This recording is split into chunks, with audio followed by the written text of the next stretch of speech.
Hello, and welcome in to Sport Essentials 2024. We are going to rank everything. Hopefully, if I miss some stuff, please tell me, please let me know, and we will figure it out. But hopefully I've gotten everything on the list. So with the report card stuff, the only things that I left out some stuff that we didn't review that I already made report cards for. But on this one, I'm going to try to put everything. We're going to try to cover everything. Now, this series originally, I don't know why the Intense Mindset's in there twice, or the Super CUDA. Anyway. So, what's up, Billy?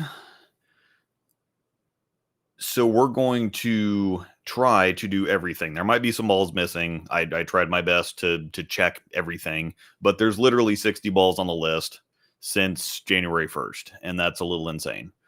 So we're going to take a look at this stuff.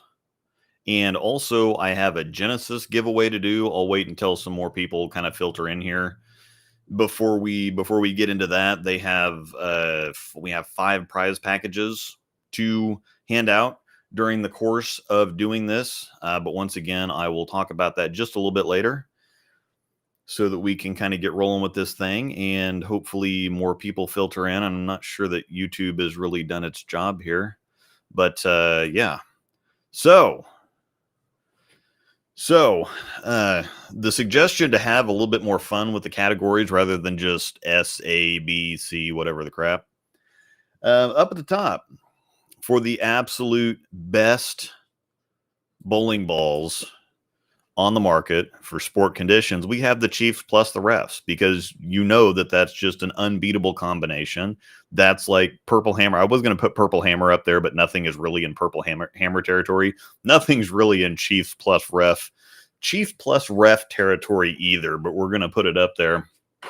So new to bowling, do they always release this many balls every year? Yes, unfortunately they do, which makes it really difficult for everybody to keep up with, which is why I do these kinds of videos, to help people figure out what's going on. Now, originally, these were supposed to just be for, I would select a certain amount of balls that I thought were very good for sport conditions, and then kind of explain where they fit and what they were best at, and whatever else. But then I would keep getting, well, what about this ball? And what about this ball? And what about this ball? And what about this ball? And what about this ball? And so I'm like, okay, we're just going to talk about everything. And so if you do notice some balls missing, please let me know. I'm sure that there are some.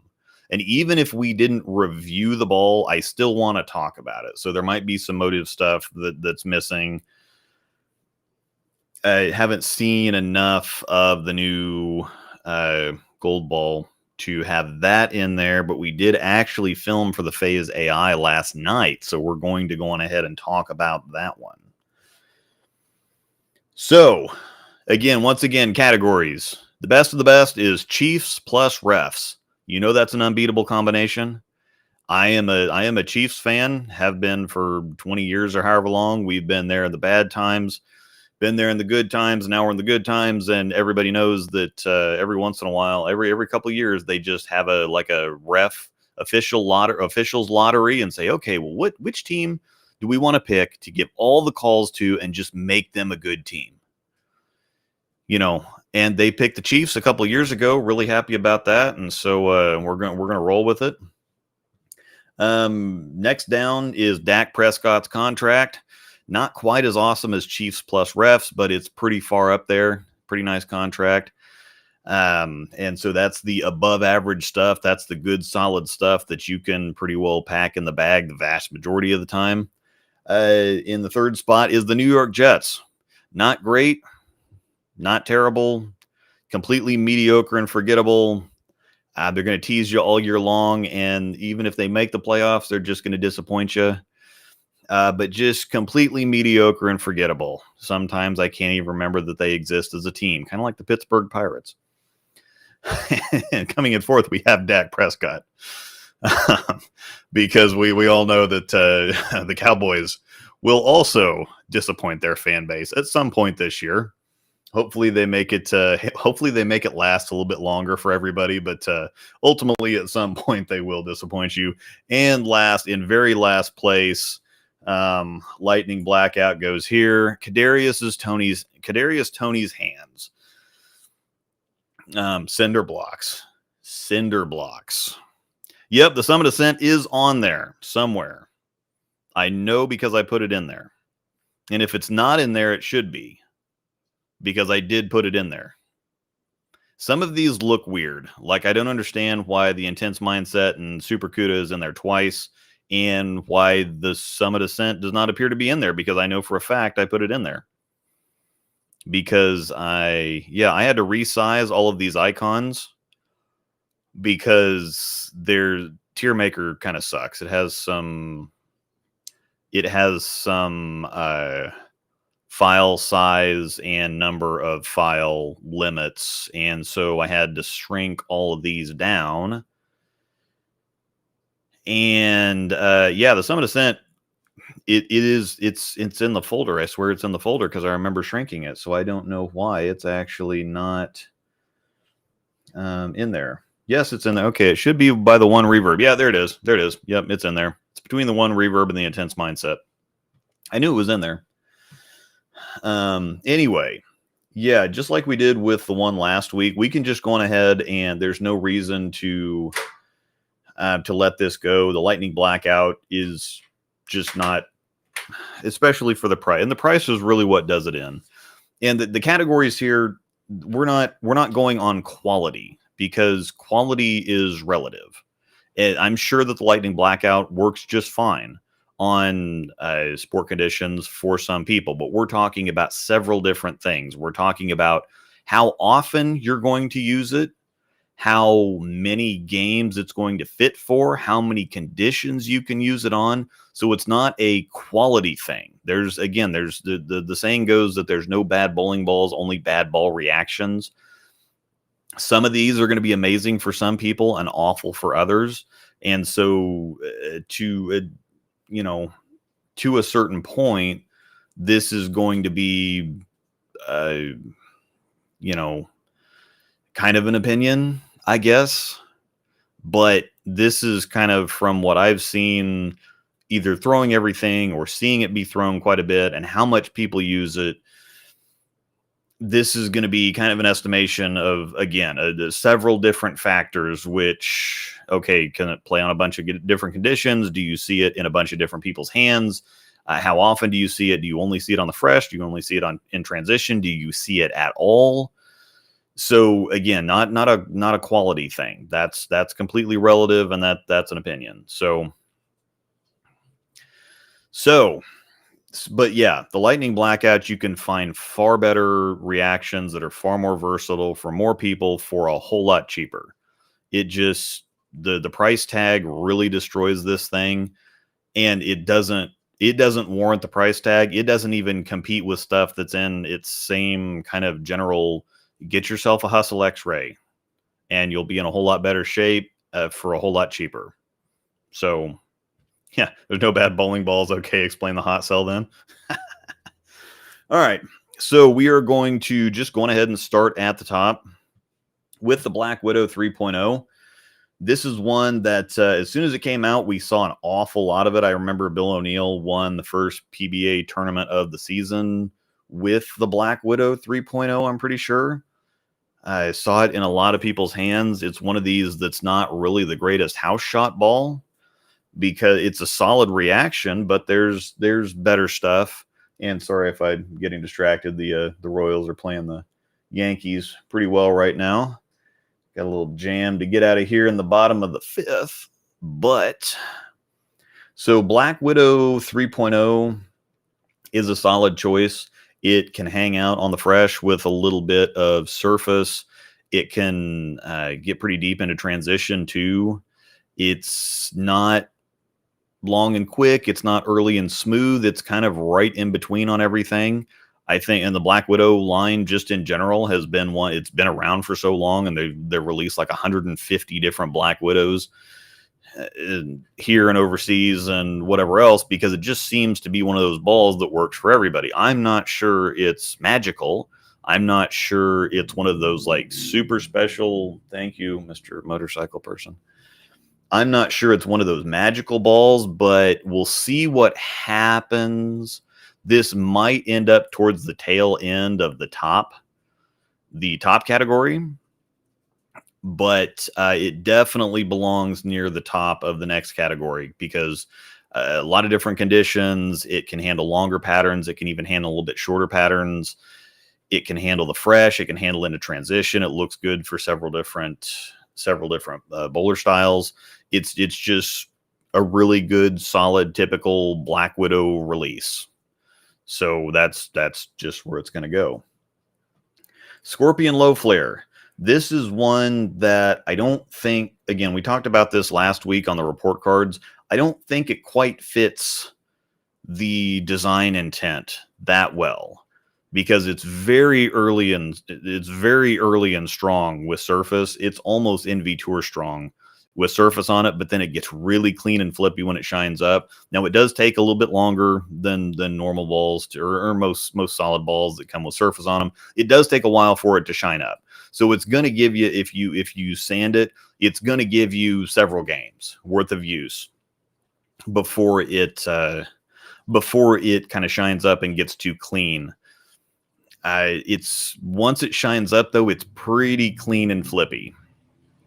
So this is one that I'm not sure. I thought it was going to be great. Lefty looking at stuff like this that's in Web Tour and an IQ Tour territory, but the Scorpion Low Flare I don't really think is it's not quite what it was supposed to be. So for right now, I'm not sure it's down in Dak Prescott territory. It's definitely I think it's in New York Jets territory because I can see where it would work for some people with certain surfaces in certain situations. So I'm not saying it's not viable. I'm just saying it's not quite what it was supposed to be. Mantra. This is one of the newer ones. We haven't seen a whole lot of this one or two-hander drilled this one, and it's really flippy. Oh, crap. We're in a lot of trouble in the fifth inning here. That's a strike. Sweet. Bases loaded, no outs against the Yankees. We have a lead though. The Mantra is still just a little bit too early. I haven't seen. It's very clean and responsive. That's one thing that's made very clear by watching a lot of different reviews. Even Brunsnick said it's like, yeah, this thing's a little too crazy. It's just a little too crazy. Now I think that this is going to be one of those half and half balls. You definitely aren't going to use it on the fresh, anywhere remotely close to the fresh, but this ball is responsive. It does come back from anywhere. And so when the heads burn up and you get a little bit of track friction and you need something to pull up and drive from everywhere, this ball's going to do it. I don't think it belongs in... I don't think it quite belongs up there with the Black Widow because it needs friction. It needs some transition, and you're also not going to be playing right of third arrow with it. You're just not. So this is a fourth, fifth game ball, and we just walked him with the base loaded. That's great. That's great. Just let him hit the ball. At least you put it in play and you have a chance. Anyhow, I'm going to put it behind the Scorpion Low Flare for the moment because I think the Low Flare is a little bit more usable. I think it's very good for when its situation comes around. I'm just not sure you're going to... I don't think it's going to be good on shorter patterns. I think you're going to need medium to longer patterns with a fair amount of transition, playing inside of third arrow, and so that just kind of limits its use, I think. And so it might even... And again, this is tricky because, again, it's not a quality thing. I feel like if I put it down further, then that's making it sound like it's bad. Again, this is a usability, frequency of use, whatever else. So I'm just going to go on ahead and put it down there because that's kind of where it belongs, because you're just not going to use it a whole bunch. It's going to be really good when you go to use it. It's just, you're not probably going to pull it out of the bag a whole lot. And I think that higher rev rates are going to like it more than lower rev rates. I think it's going to be a little bit too clean and responsive for lower rev rates, especially if you're staying further to the right. And if you're playing on top of the transition, it's going to be a little too jumpy and a little too sensitive, I think. So it's going to be mostly a medium to higher rev rate inside a third arrow game 4, 5, 6 type of ball. So limited use, very effective when you hit that window. But yeah. 3.0 is good with straight angles, but move left and welcome to the 10 pin. Yeah, I think higher rev rates definitely. Once you go to move left with the 3.0, you're going to need a little bit of a rev rate. But James still has his hanging out, and he doesn't use it super often because it's a little too slow for him. He needs stuff that booms a little bit more. He's been using his Pure Envy quite a bit. And we'll talk about that. That ball's on the list to talk about, so we'll talk about that. Now I'm saying that I don't see it. I know I put it in there. Oh, there it is. It's next to the Cypher. Cool. But James has been using his Pure Envy quite a bit. It reacts like a 3.0. It's about the same strength. It's just more boomy on the back end. So Mantra is kind of a dumb name, but also kind of a good name. Yeah. Low flare is a great ball, but I can understand what you mean about design intent. It's almost benchmark for me. Yeah, and that's the thing is it is. If you buy the low flare expecting an IQ Tour, the low flare is not an IQ Tour. Even though on paper it's an IQ Tour, it's not an IQ Tour. So it just doesn't quite fit what it's supposed to do. I feel like HK22 solid without cohesion is weird in oil. Cohesion is a crazy additive. And so yeah, HK22 solid without, I can buy that because I think that's what the Black Widow 3.0 is.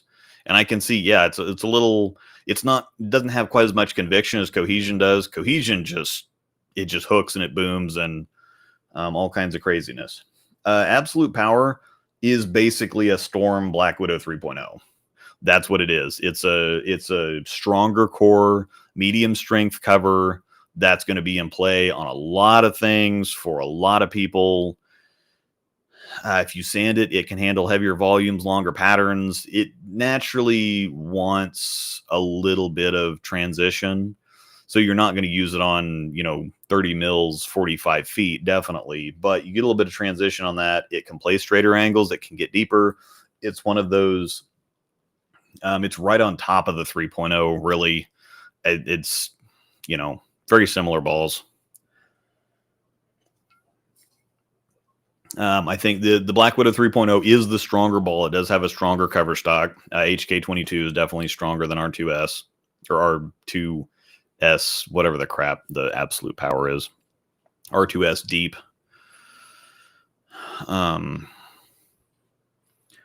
But yeah, virtually everything I said about the 3.0 say about the Absolute Power. It's really good. Arctic Vibe. This is one that's, I'm getting distracted. Oh, yep, there we go. All right, we're still okay. Bases are loaded, but there's 2 outs, 3-3. I can hang with that. Arctic Vibe, I think, is down kind of in Mantra territory. It's not unusable because it does have that chug to it and that extra strength, but it's not. You're just not going to see it in a whole lot of situations because it wants to be a weaker ball, but it also wants to chug and be a stronger ball at the same time. So it rolls like a stronger ball. It has a little bit weaker cover on it. And sometimes it just doesn't want a little too much oil makes it skid a little bit too much and makes it flat and a little bit too much dry. And it's too early and strong. And so I do think it's down here in this territory. I would say that the best use for the Arctic Vibe is going to be the 1,000 or 2,000 grit on heavier patterns on higher friction lane surfaces. Because some of the bigger covers don't handle, even if there's plenty enough oil out there, they just do not handle the higher friction lane surfaces as well. The Arctic Vibe wants to be a stronger ball. It's not a stronger ball, but it's going to handle higher friction lane surfaces without burning up. So 1 or 2,000 grit on like AMF HPLs, like 20-year-old, 30-year-old HPLs, on heavier, longer patterns, it's going to be pretty good. But I just don't see, I don't think it's transition ball really, because it doesn't like getting that far left. Optimum Idle Pearl. I did miss that one. Thank you. We will talk about that. But yes, that one is missing. Now that you say that, I did forget to add that one. But we will talk about that one. So Arctic Vibe, I just don't think it's going to see a whole lot of use. I think there's better stuff out there. Atlas Hybrid. This one, I think, just because it's a Columbia ball, people are not paying any attention to it. I'm sure it's going to be discontinued, even though it just came out a couple months ago. I'm not even sure it's going to make it through the end of the year. It might make it to January or February. Not because it's a bad ball, just because it says Columbia on it. It's the Columbia Atlas, so it's just not going to get a whole lot of interest, especially because the Intense Mindset exists, and those two balls are very, very similar. A little bit of shape difference, basically the same ball as far as hook potential, length, back end, where you can play with them, but it's really good. The Atlas it rolls a lot like the Absolute Power. It's virtually the exact same shape, but it is a lot stronger cover stock. So if you want an Absolute Power that's stronger, that's the Atlas Hybrid. Same exact ball shape. I really like mine quite a bit. I think it's that ball. I think it can, again, with a little bit of surface, it can hang out on a lot of different. It wants more medium it wants medium and up for volume, and it wants medium and up for length, because it's a stronger asymmetric ball. If you leave it with the shine on it, it does still handle oil fairly well. And you can use it after it just needs a little bit of friction for stability, not necessarily for traction or for hook. It just needs it for a little bit of predictability and stability, so it doesn't skid too long if you leave the shine on it. I probably recommend cracking the shine. Like a 3000 pad would be perfect. Then it can be used on the fresh on some patterns, and it looked fine on fresh chromium out of the box with the shine on it.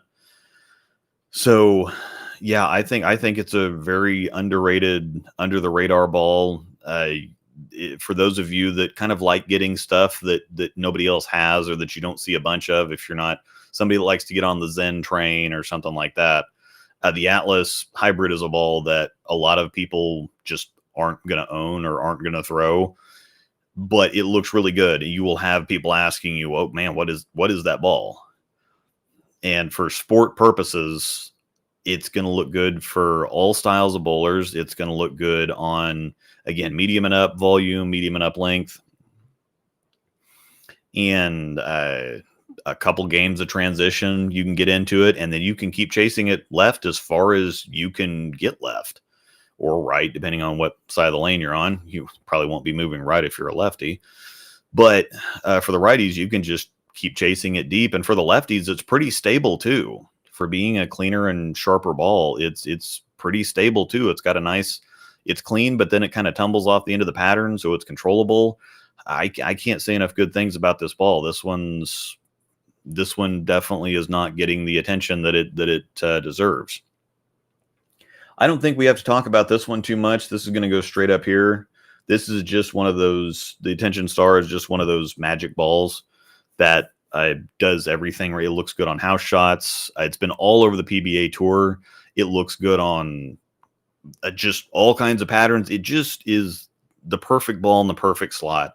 And to give another compliment to the Atlas Hybrid, it's a little stronger, little faster version of the Attention Star. And so the Atlas Hybrid might actually make it up there a little bit higher now that I'm, just talking about that right this very second. I might have, I don't know. I think it fits where it's at, but I think that it's just it's on the strong side of things. The Attention Star is just right in the middle. The Attention Star is perfectly between a Black Widow 3.0 and an Absolute Power. It's just the right strength, the right friction response, the right kind of reaction shape. it just looks good for everybody on everything, period. You just cannot go wrong getting an Attention Star. Also, I did have to wear my Patch Pirate jersey tonight because I feel a little patch piratey talking about bowling balls, but realistically speaking, while I do agree with a lot of the things the Sweep the Rat guys say, they put out something that's talking about bowling balls, and they've had a long-standing thing against patch pirates. I completely agree with the vast majority of the stuff that they say. The one caveat I have is that the bowling landscape is very bowling ball heavy right now, and inadvertently, yes, I'm promoting these balls, but at the same time, they all exist. They make it very difficult figuring out what to buy, and so somebody has to break it down. There has to be reviews for stuff. There has to be, these are products, these are coming out. There's a million of them. They all cost a lot, and so people just need help sifting through everything. And so I'm not intentionally trying to be a patch pirate and sell you this stuff. I'm the pro shop guy. I've been a pro shop guy for a long time. That's kind of where I fit, and this is what pro shop people should know. They should know bowling balls and layouts and surfaces and fitting people to bowling balls. And so I'm trying to be a pro shop style resource. Bowling balls are tools, not magic, even though I just called the Attention Star a magic ball. Moving on. Where was I at? Yeah, the Attention Star is a magic ball. Everybody needs one. Bowler Smart links in the description. Anyway, you know what I mean. So, Beyond Infinity. This one I think is significantly better. This one's also kind of an under the radar ball that I think is significantly better on tougher stuff than people realize. Somebody I think last week said that Packy threw the Beyond a ton, and I can see why, because it is early. It's one of the earliest, slowest shiny ASIM balls I've ever seen. It reminds me a ton of the No Rules Pearl. It's even earlier and slower. It's earlier and slower than the Attention Star for sure. And that makes it really good on tough stuff, especially if you knock that shine off. Then it just it hits the mid lane and it rolls, and then it just keeps rolling. It doesn't really do anything in a hurry. That makes it really control. The Yankees scored another. Yankees scored another run, but we got a guy on first. Anyhow, the Beyond Infinity, I think it's going to be better with higher rev rates, because it is pretty slow if you don't have the available friction to make it move. And even if you do, even if you're pretty good, I think this is like a Liz Johnson special, that she can just point it, trap it at the pocket. And even though she's a Storm staffer, Liz Johnson would wreck with this ball, because she does like this kind of stuff. Norm Duke would have looked really good with this ball. I think lefties, Packy, if he got a chance to use something like this a little bit more, it doesn't happen very often on sport conditions. But if you're going to be using a reactive, if lefties are ever going to be using a reactive ASIM, the Beyond Infinity would kind of be on there. I think the Atlas Hybrid is better, just because the Beyond, you're not going to be able to chase it. I'm going to put it down here, because you're just not going to be able to chase it inside that far. It does get to a point where it does slow down and bog down a little bit, and it just doesn't want to cover boards. It really doesn't. So I think that it's very, very solid. I think it needs rev rate.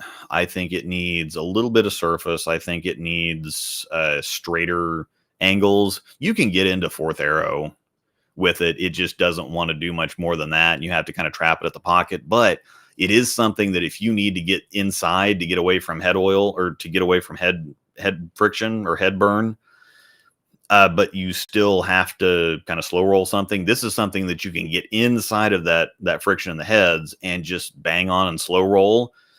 and it's not going to overreact. It's not going to do too much. It will keep climbing up there, and you might have, if you get a little firm with it, you're going to get that just kind of rolling, roll flat, where the deflection, where the ball takes out the 10 pin type of deal every once in a while. But it's another one that's kind of flying under the radar for some reason, because it's one of the best looking. If I was giving out awards for the best looking balls of the year, I think this one would be in the top 3, if not the winner. But it'd definitely be in the conversation, because it's just one of the coolest looking balls I've ever seen. Chill Pearl. This one, again, we talked about in the report cards. It just kind of fits in the middle. It's Marvel Pearl-ish, but it's just kind of blah. There's nothing special about it. There's nothing terribly competitive about it. Everything else, like a GB4 hybrid, stealth hybrid, it overlaps with too many other balls for me to really say much of anything about it. And, I can say good things about it. It's a big symmetric ball that's pretty smooth, pretty controllable. It's going to be in play for a lot of stuff. And just because there's nothing special about it, just because it overlaps with a bunch of stuff, doesn't mean that it's not good. But this is not anything that anybody's going to go out of their way for. I do think it belongs up here, though, because I think if people got it and used it, they would realize it's like, okay, well, this is very Marvel Pearl-ish. It just does kind of work on a little bit of everything. There's nothing special about it, but you're going to have trouble missing the head pin. You're going to be in the pocket a lot. It's a bigger version of like an IQ Ruby or something like that. So yeah, it's a good solid ball, but it just doesn't really stand out. And there's other balls that can kind of do the same thing. So again, we're rating it on usability. It's not going to like longer, heavier patterns. It's not going to like shorter patterns. It does like a little bit of rev rate, because for Angel, it was a little too slow. It was a little too slow, a little too blah. And so it's kind of medium in terms of use case. It's kind of medium in terms of what bowlers it's going to work for. It's not going to be in play on the fresh on many conditions. It's going to want some transition. So is it B7 Zen? Yes, I would say so. But so is the GB4 hybrid, and so is the stealth hybrid, and so is the stealth Pearl, and so is, so is the nuclear forge, the nuclear forge would be motive, but you know what I mean? There's so many other balls that overlap it right there. It's like, pick your, flip a coin, because the Chill Pearl and the stealth hybrid are basically the same ball. I mean, the reactions are virtually identical. But that also means that they're both really viable most of the time on tougher conditions. The Cypher. This one only gets beaten out by the Power and the 3.0 because it's just not quite as versatile. It actually probably should go up in the other tier, because a lot of the staffers were very surprised with this ball. It can do a lot of things on a lot of conditions with some surface on it. It doesn't have a lower RG. It's got a little bit higher RG, and so it doesn't kind of trap them on rolling early, but then being too slow down lane. They can actually bang on a little bit. They can control their shapes a little bit more, because the ball doesn't want to do as much on its own. So it offers a little bit more flexibility, a little bit more control for the bowlers. So I am going to go ahead and stick it up there. I think it does belong up there, because it does. It is almost as versatile as these other balls, but I think that there's more applications. It can play straighter. It can move in. It looks good with surface. It handles higher friction lane surface as well. It looks good with shine on it. It can get very, very deep into transition, but you can use it with a little bit of surface. With some surface, you can use it on the fresh. Some of the lefties were using it in the World Series of Bowling. That's just it's just one of those very blue collar balls that does work very, very quietly. And I think that the strength of the Black Widow 3.0 limits it just a little bit. I think the Cypher is kind of on the other end of the spectrum. It's in like IQ Tour territory as far as strength goes. And so to play on the bigger volume conditions, closer to the fresh, it needs a pile of surface. It needs like 500, 1,000. It needs a lot of help. But I think it looks better for bigger rev rates. I think lower rev rates are just not going to, it's just not enough ball for lower rev rates. But it is very effective in a lot of different situations, and it's flying under the radar just a little bit. I think it's one of those borderline special balls. But yeah, if only orbs were cheaper, I wouldn't have to have a part-time job researching what ball to buy next. And yeah, and that's where I sympathize, or that's where I fall in line with the sweep the rack guys. There's too many bowling balls. If you wait 3 to 4 months after something releases to buy it, you're not missing out on any of the new technological advancements, because I drilled an original Motive Covert Revolt that's 10 years old, and it reacts just as good, if not better, as all the stuff they're putting out today. The High Road's been around for 16 or 17 years now. The Venom Shock's been around for 10 or 11 years now. Bowling ball technology is nipping and tucking. It's not really going anywhere. At this point, we're just kind of, again, nipping and tucking a little bit and offering fresh looks on some stuff. Brunswick does have something with HK22. Storm's AI thing is kind of hit and miss. But it's just people like fresh new stuff. And so that's really the biggest thing. But yeah, I agree with those guys when it comes to this kind of thing. But there's a million bowls out there, and it confuses people. You have to have bowling balls to buy the game, or to play the game, and so you need somebody. You still need somebody, however patch piratey it is. You still need somebody to break this stuff down and kind of talk through it, so that you know what you're spending your hundreds and hundreds of dollars a year on. So, I mean, that it is what it is.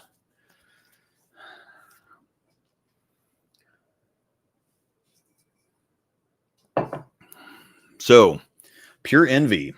This one might surprise some people, but I'm going to do it. The Pure Envy is pure stupidity. I think it goes right there. I think James would agree. He's been using it quite a bit on some stuff. It is Black Widow 3.0 strength, but it shapes more. It can hook with everything with surface, but it can be clean and flippy if you let it shine up. It can play straight. It can cover as many boards as you can. Uh-oh. Royals are making something happen here. 5-4. Heck yeah. Getting stuff done. Man, we've waited 10 long years for this.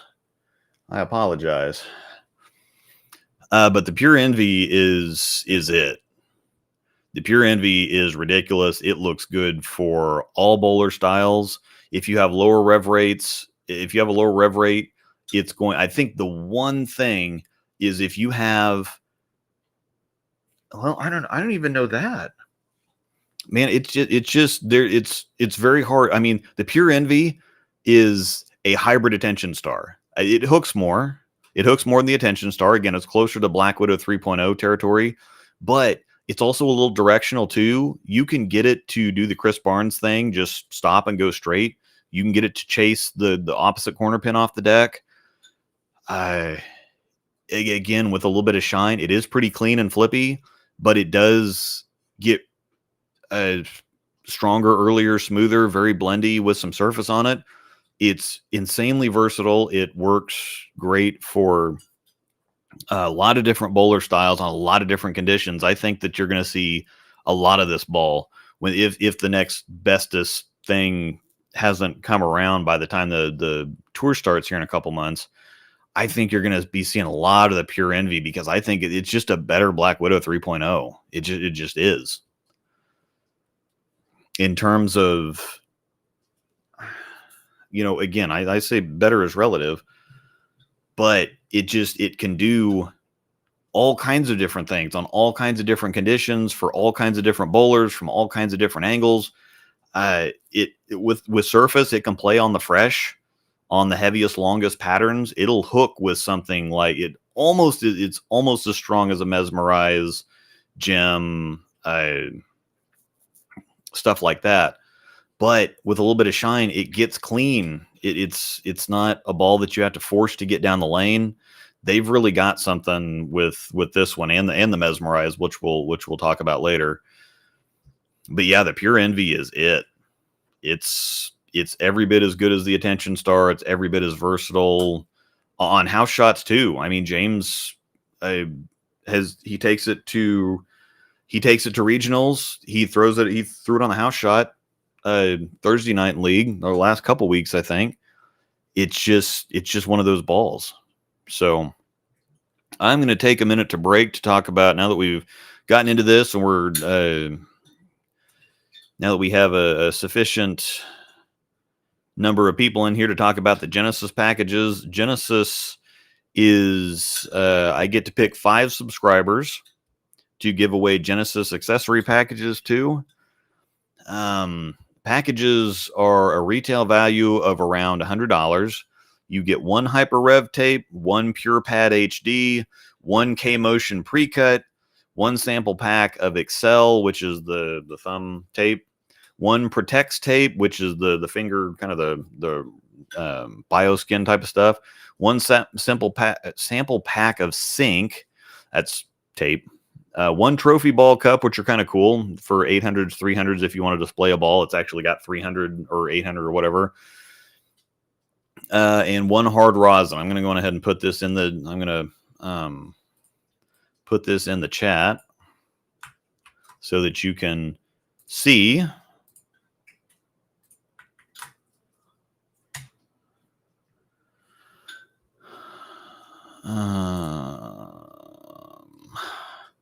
Yeah. So that's what there is. Awesome. Yeah. Genesis makes the best tape. It has the copper technology. Yep. Their tapes are really great. I started using them when you did that. I started using them when you did that preview of their stuff. Great. I've never been a tape person, but mostly because it either doesn't stick or it rolls up or it's just annoying or whatever else. I actually have some of the K-Motion tape on. I've started developing some tendonitis.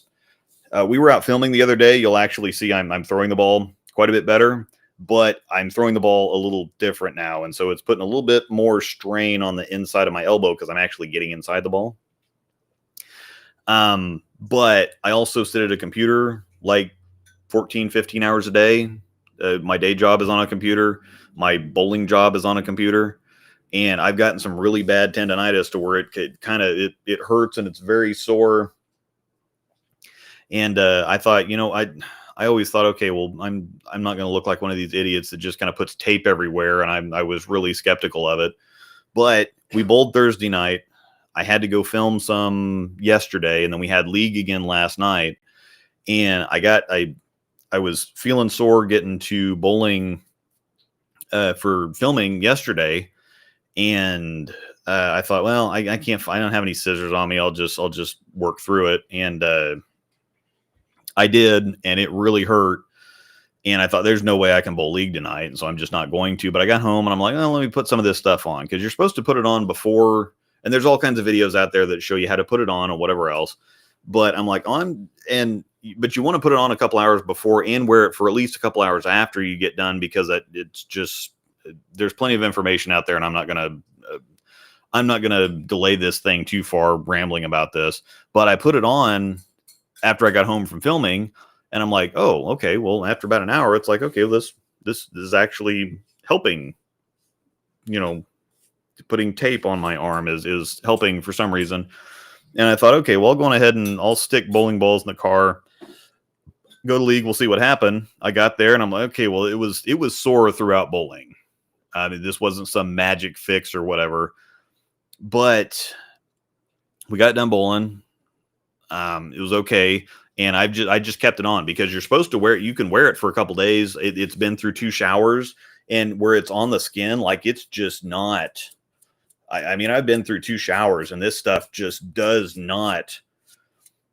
it just does not want to go anywhere. Now it does where I've got 2 layers. I don't know if you can't even see this, but I've got 2 layers on just because of the way that you're supposed to put it on for tennis elbow or whatever the crap ever. It is peeling just a tad where it's on the other tape, but where it's on my skin, I've had 2 showers and worn it for a day and a half now, and it's just sticking. It's comfortable. It feels good. And I don't have any issues today. Like I thought I was going to be sore the entire day and not even be able to hold my phone. I could go bowl more right now. And I'm just shocked. I didn't think that putting tape on my arm was going to do anything. I thought it was just like advertisement or something like that. And I'd read up on it and kind of skeptical. And I don't know, man, it freaking works. And the funny thing is most of the people I tried to hand out samples to, and it's like, okay, will you give me your feedback on this? It's like, well, I already used Genesis stuff. I already used Genesis stuff. And I'm like, okay, this is not really going to help. I'm sorry, it's not going to really help me selling stuff because everybody I talk to is like, oh yeah, I use Genesis stuff. It's all great. I'm like, well, I tried. But yeah, yeah. I think I have their thumb tape. Genesis Pack sounds dope. They work really well for my sweaty hands. Yeah, I had a buddy at Nationals that he literally has to glue his Hada patches onto the back of his thumb because his hand sweats, and he's like, oh yeah, 10 shots, and I either have to put a new piece on every 10 shots, or I just glue it to my thumb so it'll stay on there. And he put a piece on there, and it stayed for a solid hour while we were at the team practice session, and he was blown away. So yeah, their tapes work. I've been using Genesis thumb tape for a few years. It's fantastic. Yeah, gotta avoid carpal tunnel. Yeah, it's the elbow is what's taking it right now. My hands are fine, but the elbow is not handling it well. But I just walk around wearing this stuff, and they got all kinds of anyway. Anyway, so I'm gonna pick some people. I will announce next Saturday, possibly Sunday. We're busy next Saturday. I'll announce it next week sometime. But 5 giveaway packages. So, and yeah, some of these balls are duplicates on the list. I don't know why, because they're not duplicates in my folder that I selected all this stuff from. So I don't know why they're on there twice. I had some that was freaking out a little bit earlier. So yeah, a couple balls are just going to see on the list. Do they still have those like 1-inch thick leather chamois? Yes, they sent me several ones of those. They have several different versions of those, and those are great too. I've been using those. They also work great to stick under the balls in the bags to help cushion them a little bit more because they're so freaking thick.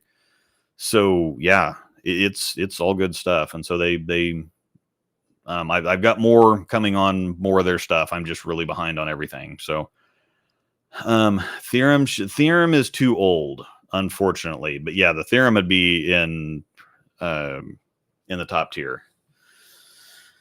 Anyway, to get back to what we have at hand with a little bit of good stuff. I've been nursing this bottle for over a year. 16-year Aberlour that Mr. Bill brought me. It's the last KCO. And yeah,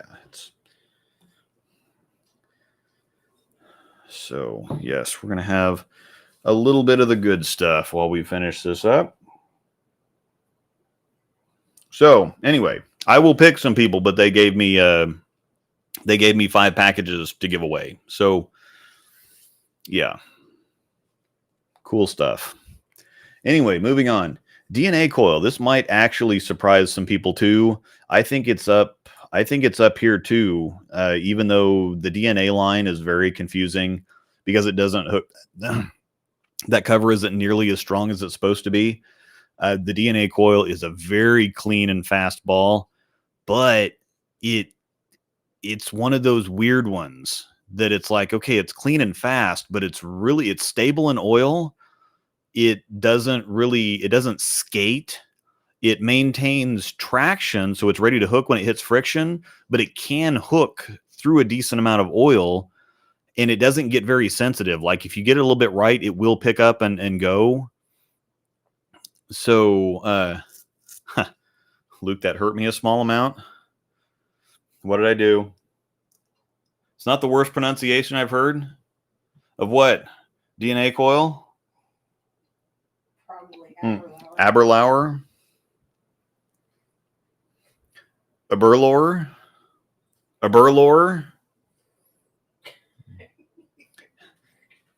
That looks like Aberlour. A Burler? I don't know.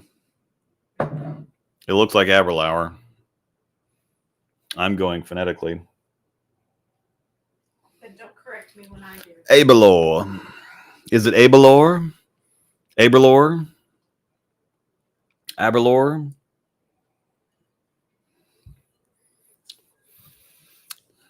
I should look that up, but I'm not going to. All right. Anyway, we're going off the rails here. DNA coil is very, very solid. It's one of these balls that's clean and fast enough to give you some good shape into the pins. It's French. That doesn't help me. French Scotch, huh? French Speyside single malt Scotch whiskey. Interesting. Aberlour.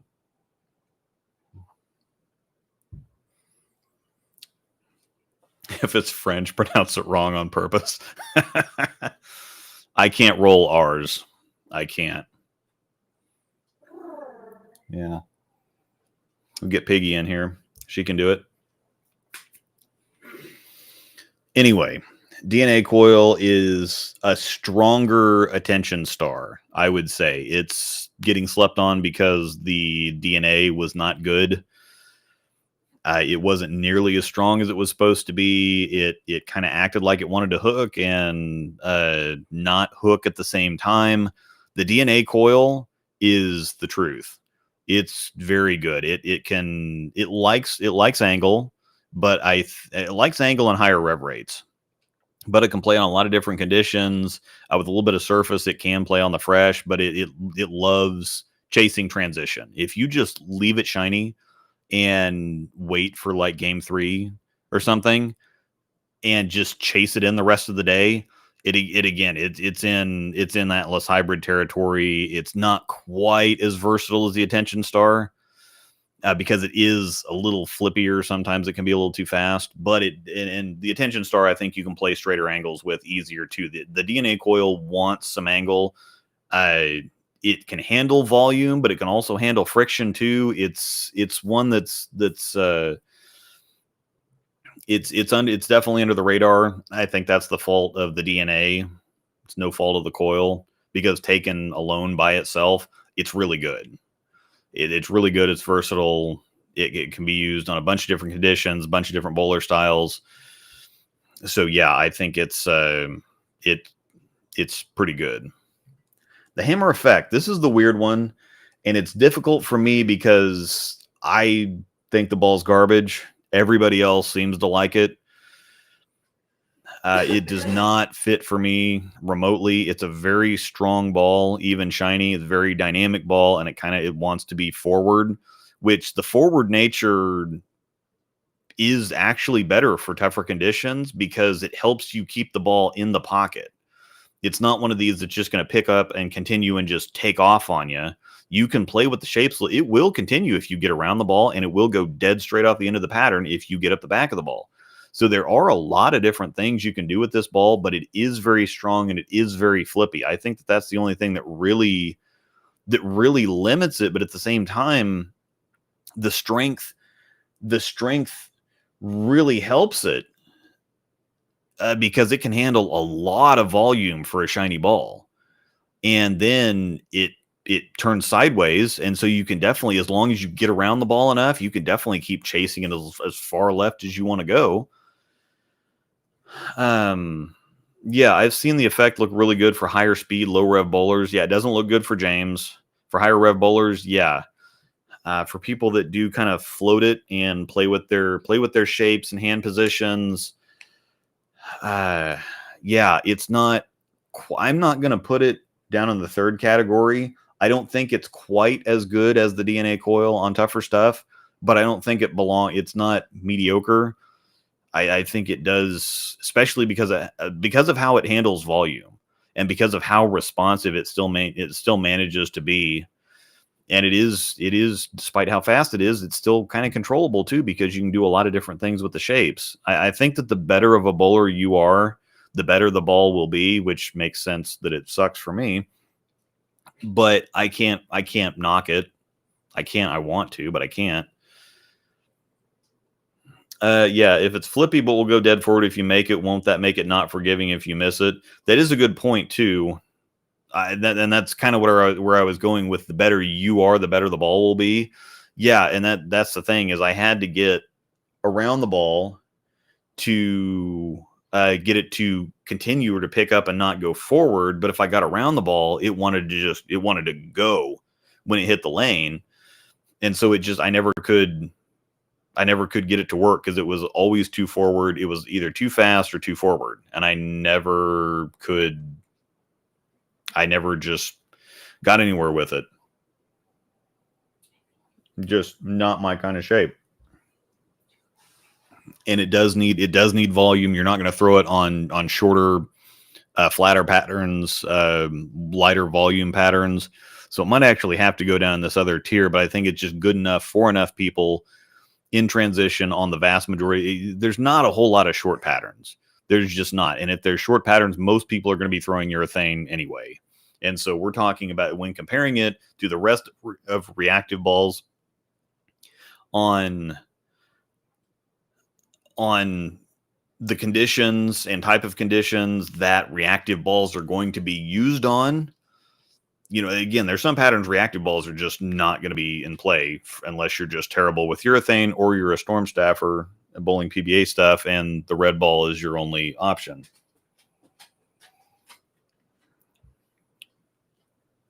But it's just showing the tiers are hilarious. Yeah, I did get on this a little bit earlier. They were kind of boring last time, so appreciate the suggestion from whoever on the report card video. But Endeavor, this is one that I think the ball's good, but it's like a house shot ball. It's not in lightning blackout territory, but this is just not something. It might actually be in lightning blackout territory. This is a clean and flippy, weaker ball in high road pearl territory. I think it needs a little bit of surface and it needs a whole lot of friction. It is the flippiest ball I've ever thrown, and flippy balls just in general do not, it's a do not pass go, do not collect $200 on tougher conditions. You really don't want flippy stuff. Oh yeah. Oh, it's 5-5. I should not watch. Yeah, this is a good game. It's a really good game. Had a few lead changes, kind of going back and forth, make some good plays. This Royals Yankees game is pretty good. I'll start squealing. Yeah. All right. So the Endeavor just it's too clean and flippy. This is more of a house shot ball. I don't think you would have to have a lot of friction and be playing a lot of angle with this ball. I just don't think this is anything that anybody's ever going to think, yes, I want to take this to tougher conditions. This is a clean and flippy house shot ball. This is high road pearl territory. You're going to use this in your regular league on higher friction lane surfaces and watch it turn sideways and have a great time at league. That it's just not a tough condition ball. It's just not. It's super, super limited in what you can do with it.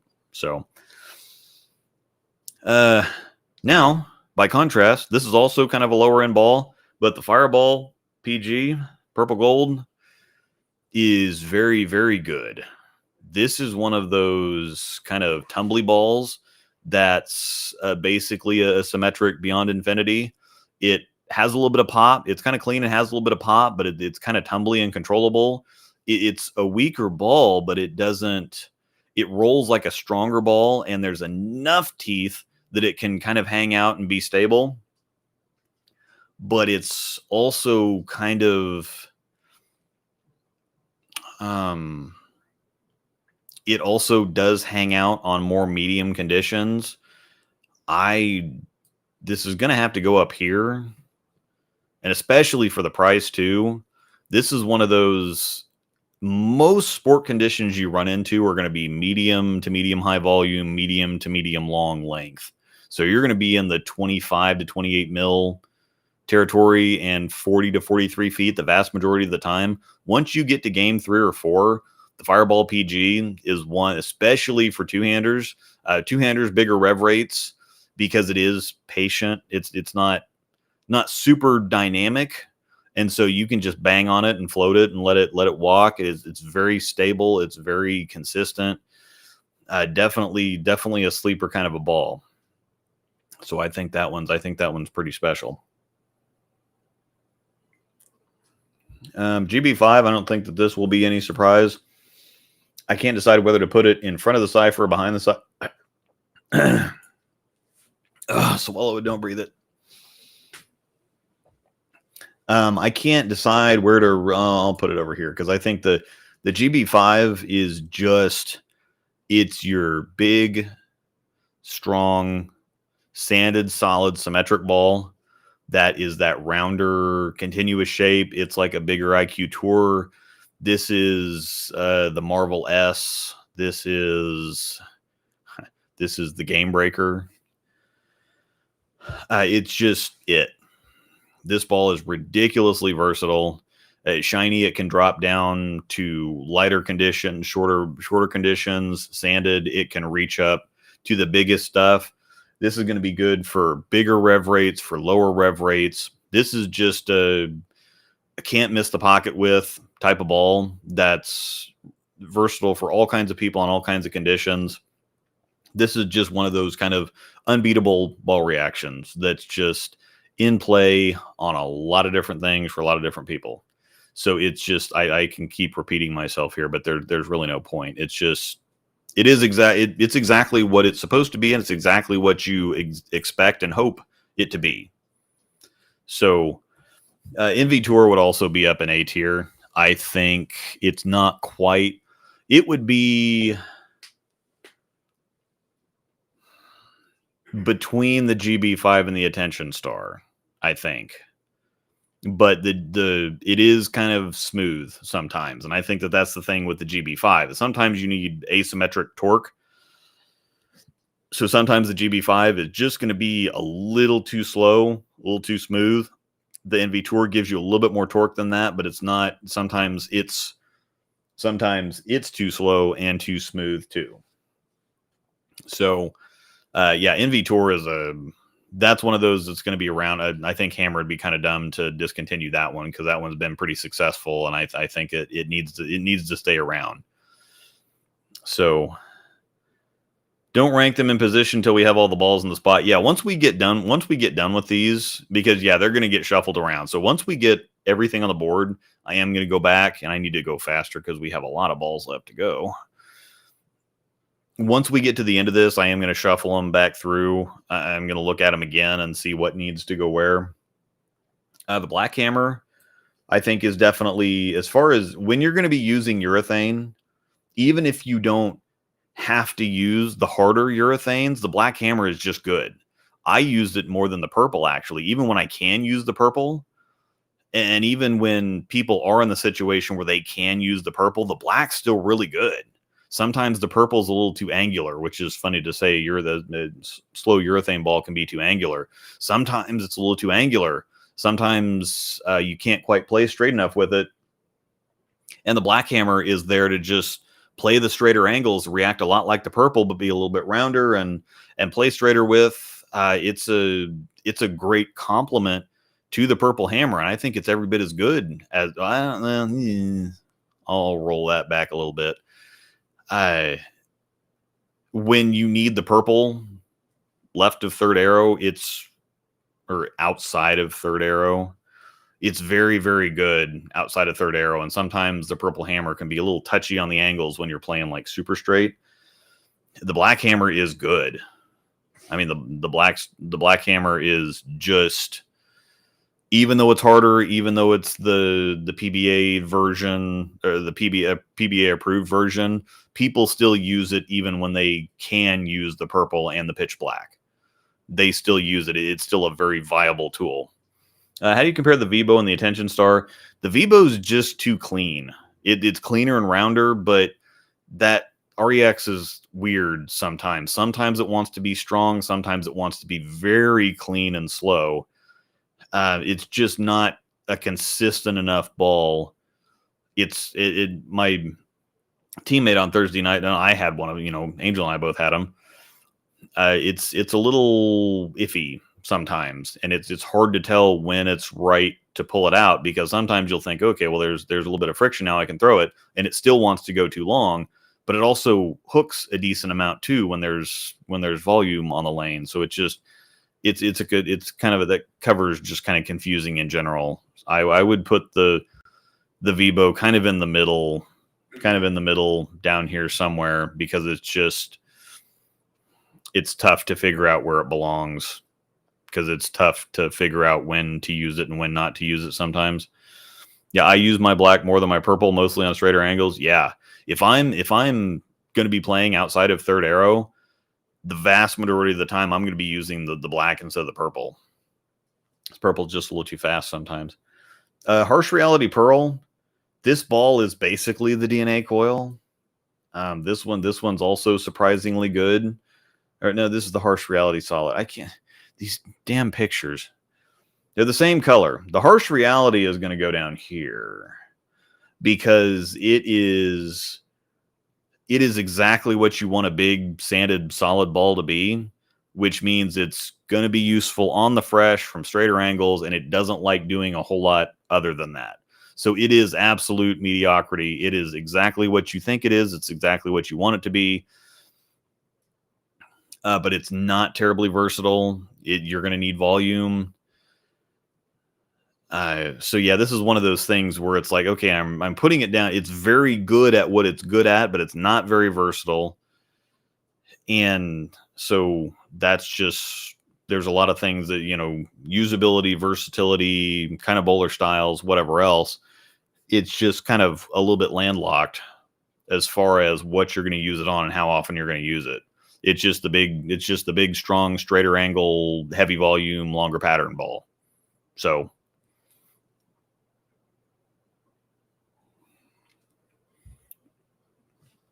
Harsh Reality Pearl. This one is going to go up by the DNA coil. I think it's actually even a little bit, because the DNA coil wants some angle. It wants to boom. The Harsh Reality Pearl is a little earlier and slower than the DNA coil, blends the lane out a little bit better, but it's in Atlas Hybrid territory. It's in, again, DNA coil territory. The strength, I think, keeps it from being up in Attention Star territory.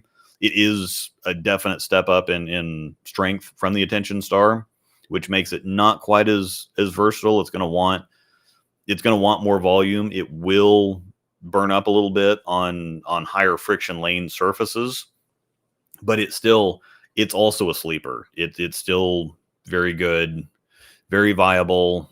I'd recommend it to. It will see time on tougher conditions. Hater.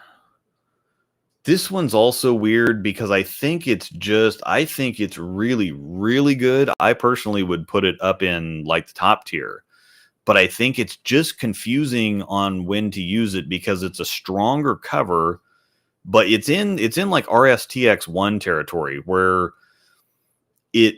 the cover's strong and it's got a higher RG core, so it wants to get down the lane, it wants to hook, it's very archy, it's very controllable, it's very consistent, but it can go back and forth between going a little too long and hooking earlier. So the cover wants to dig, but the core wants to go a little bit longer, and sometimes in a weird state of transition, those two things can get crossed up. The cover wants to hook, but the core doesn't. And sometimes that's a magical combination, and sometimes it's not. So I'm going to put it, I'll put it down at the bottom of the,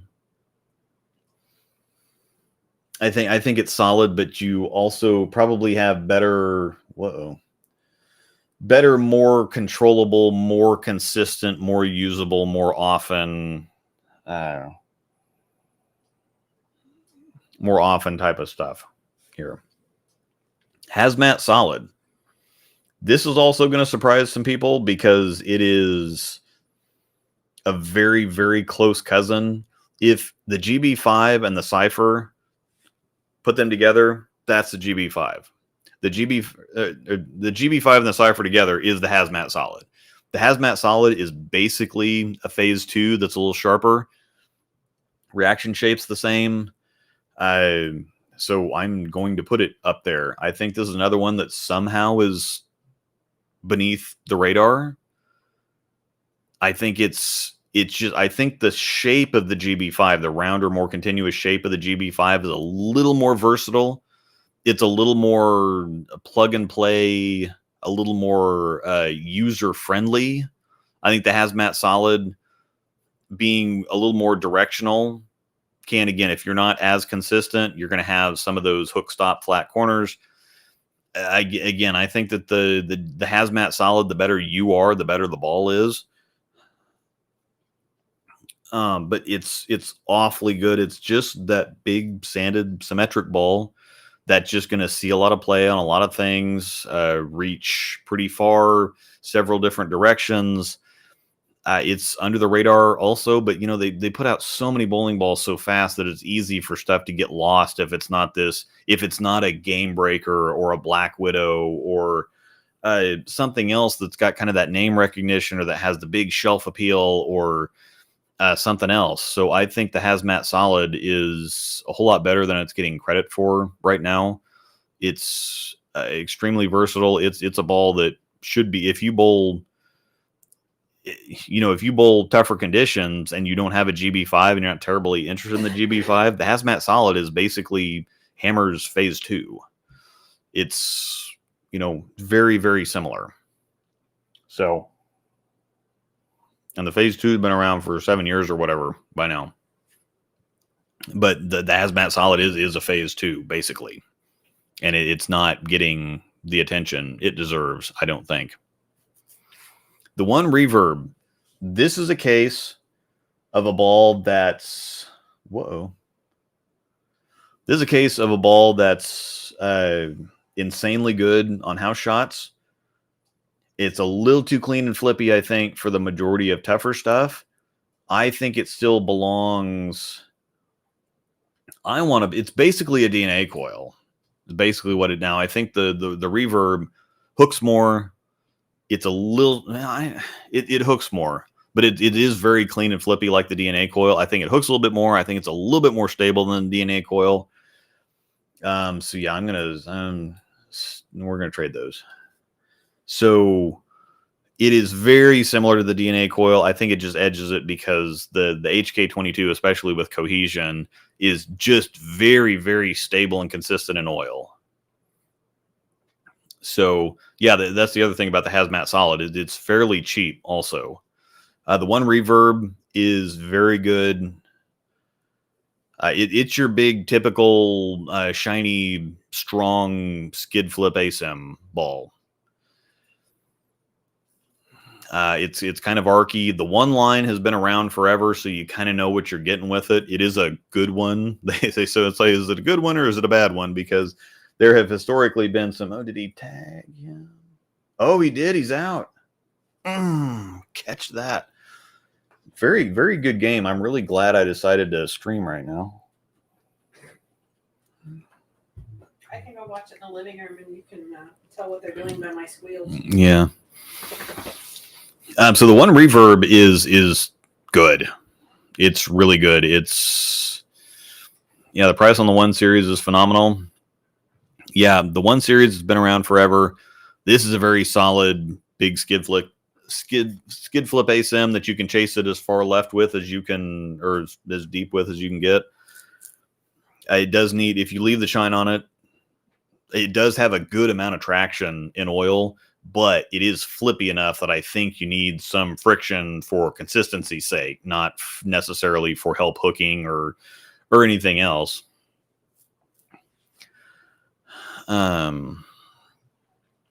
So it's kind of a plug and play, very simple kind of, what you're going to get type of deal out of it. And it is very effective. It is exactly what you hope it is and want it to be. Yeah, GB5 is stronger than the Phase 2. It digs. Oh, did they not overturn turn that call? He was clearly out. Oh, wow. Wow. They didn't overturn that call? That's ridiculous. Damn Yankees. Given the refs and the officials just cheating and giving the stuff to those big market teams. Well, I hope this doesn't bite us in the ass. So, yeah, making the switch from SPI to B7, one reverb is going to be the top of the bag for me right now. We've got friction, so true big ball. Yeah. Yeah, the one reverb is it. Thinking of getting an IQ Tour Solid, anything comparable that is new. Well, the Hustle X-Ray. The Hustle X-Ray is. I'm not terribly sure anything on this. They're not really making a whole lot of the Summit Ascent is same cover but a little stronger core. They're not really making a whole lot of, and of course the Venom Shock. The Venom Shock is still around and it's still very, very comparable.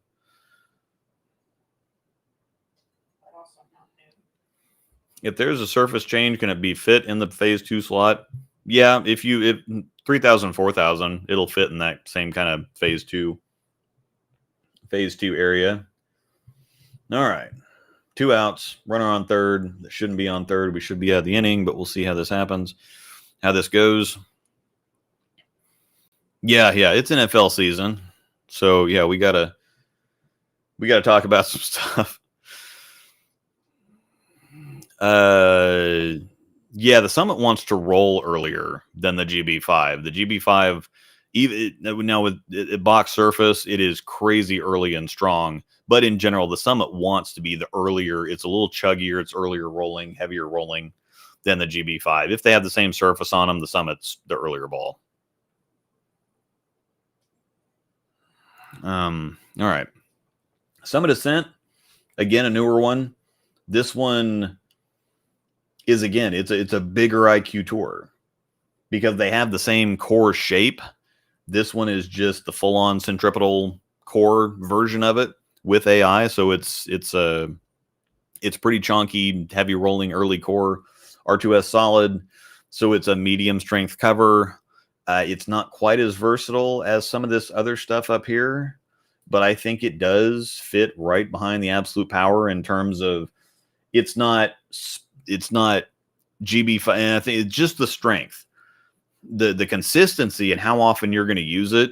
It just isn't quite strong. The cover is not, R2S is a 20-year-old cover, so it's just not quite strong enough to play on medium, north of medium volume, medium length. It does need a little bit of friction, so you're balls. Yeah.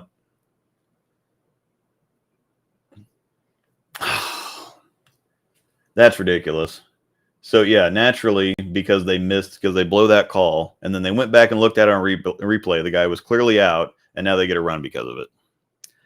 Now I know what everybody playing the Chiefs feels like. Always bailing out Mahomes. So yeah, naturally.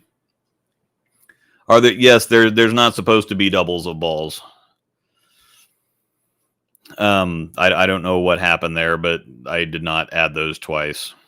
So yeah, there are 2 intense mindsets on here for some reason, so we're going to keep skipping it. I'm not even sure that because Tier Maker sucks, so I can't really move stuff around. The intense mindset is also one that's flying under the radar. This is also one that's going to shock some people. It's right under the Attention Star because this ball is a little bit stronger version of the Attention Star, but it can do everything. I thought, okay, well, this is another clean and flippy ASIM, and I was kind of surprised. It's like, okay, well, it's clean and flippy on our testing pattern, but it's like, well, I can also get it to kind of round off, and I can get it to pick up and continue, or I can get it to not hook set, but be a little more forward off the end of the pattern, but it's still like an effective forward. It's not like a jerk stop, or jerk, puke or whatever. It's very, and I tried it on shorter patterns. I was throwing it on we put down a very tough nationals pattern to practice on before we went to nationals a couple months ago. and it was looking good. I'm like, okay, well, I don't need to. It was just new, and I'm like, well, I want to throw it and check it out. Never going to use it, but I'm like, okay, so it's looks better on this than any of my other stuff that's supposed to look good on this. What is the deal here? It's clean and flippy, but it's also smooth and controllable. It gets through the pins well. It plays good from straighter. It plays good from deeper. It's one of those weird balls. It's like if the Black Widow 3.0 came factory polished, that would be the Intense Mindset. It's weird that it's just so good. It's a stronger Attention Star, and that's the other thing, is that the Attention Star has a cleaner and sharper cover on it. But the Intense Mindset is a stronger Attention Star. That's all it is. And that's all I should really have to say. It's just one of those really weirdly effective balls, even when it's not supposed to be, even when it shouldn't be.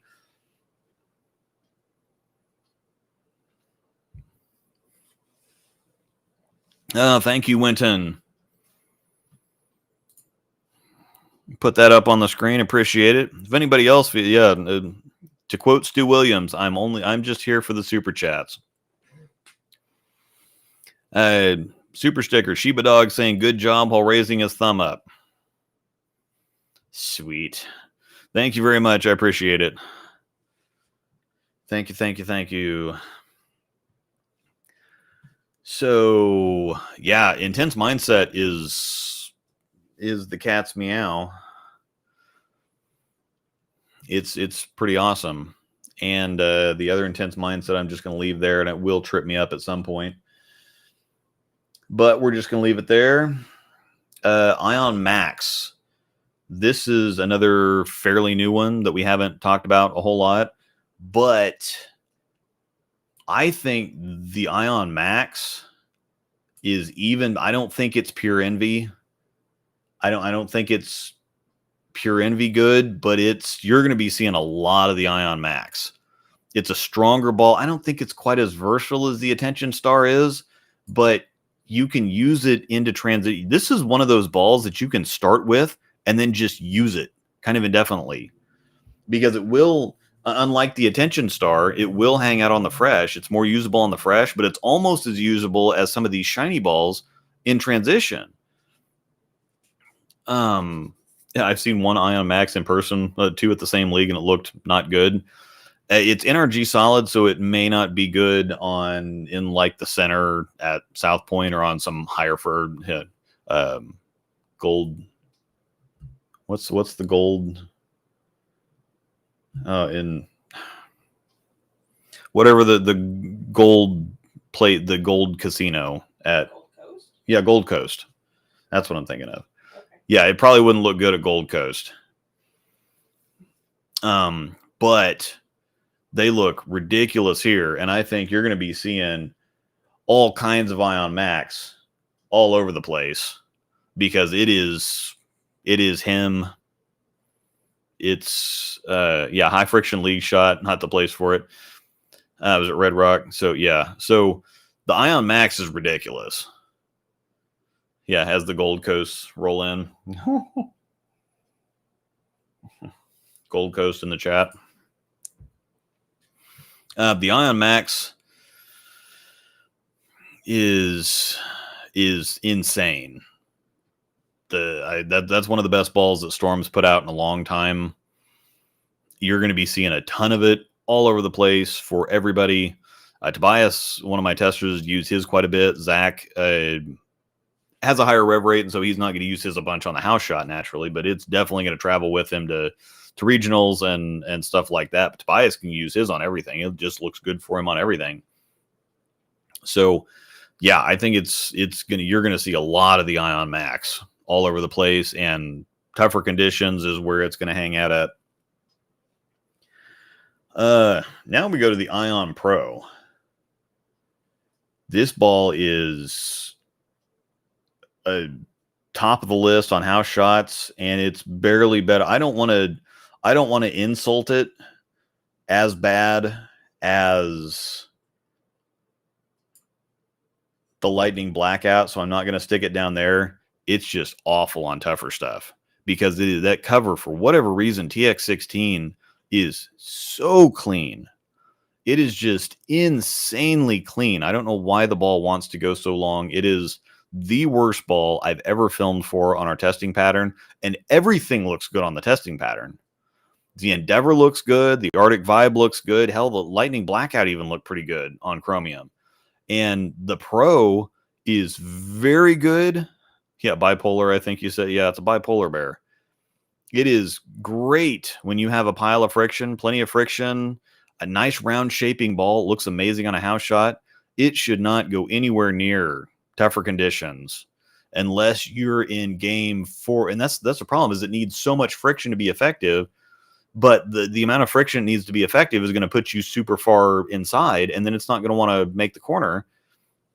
So it's just not anywhere close to what it's supposed to be. It was supposed to be this benchmarky Envy Tour, Black Venom, Obsession Tour type of ball, and it's not remotely close. It wants to go 70 feet and turn sideways, which has been really good in league. And it's been really good for me in league as far as comfort throwing it. Now, it hasn't really scored the greatest, but nothing else I've really used has scored the greatest.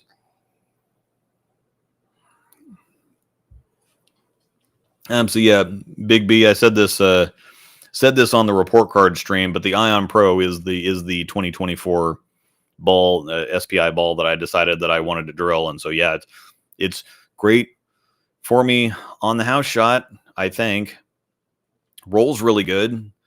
It's the right length. It's the right shape. It's the right strength. It's the right, pretty well everything, but it just is awful on volume. It just does not handle oil well at all. So, and the Kaboom is in Endeavor territory. Again, I don't want to insult it by putting it down here with the Lightning Blackout because it's not bad. I think it's better than the Endeavor, but it's not as good as the Arctic. The Kaboom is it's clean and flippy. It's very clean, and it's slightly forward. So it does, unless you have a big rev rate and a pile of friction, it's only kind of even a serviceable house shot ball. There's tons of better options on house shots. And so I just don't think that it just, it's not a bad ball. It's just very mediocre, even on a house shot. You can flip a coin from a dozen other different balls. And it's just not very, but you need so much friction on a tougher shot to make it viable that it's just, yeah.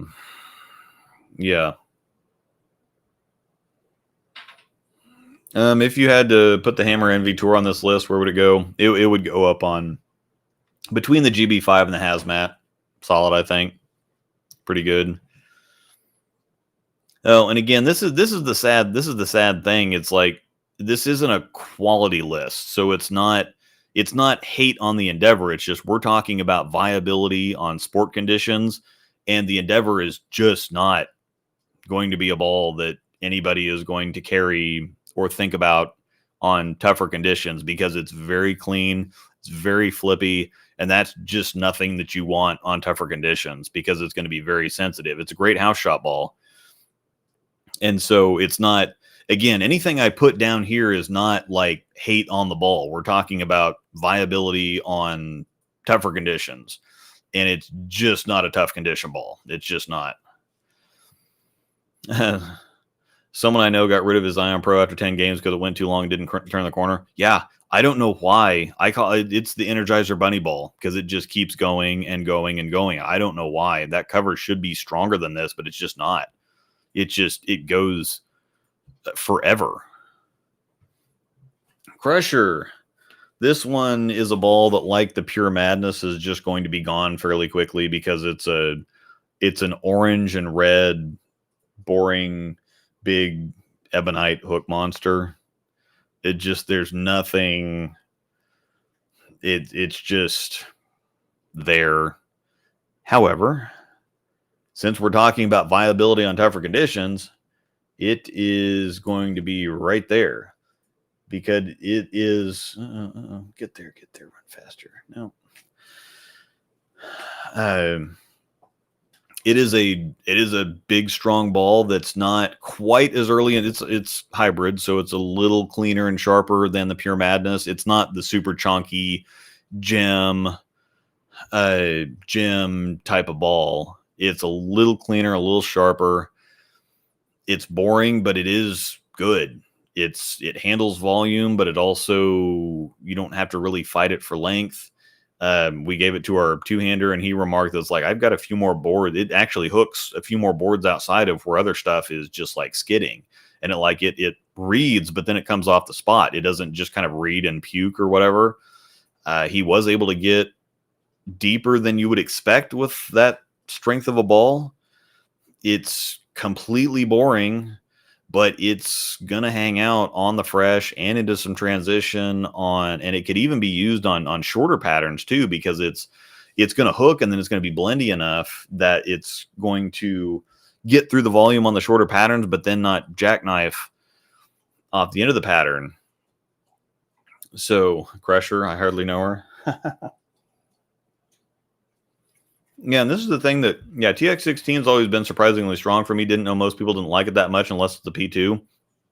And that's the thing. If you have friction, it's crazy strong. But any kind of volume, and it just disappears.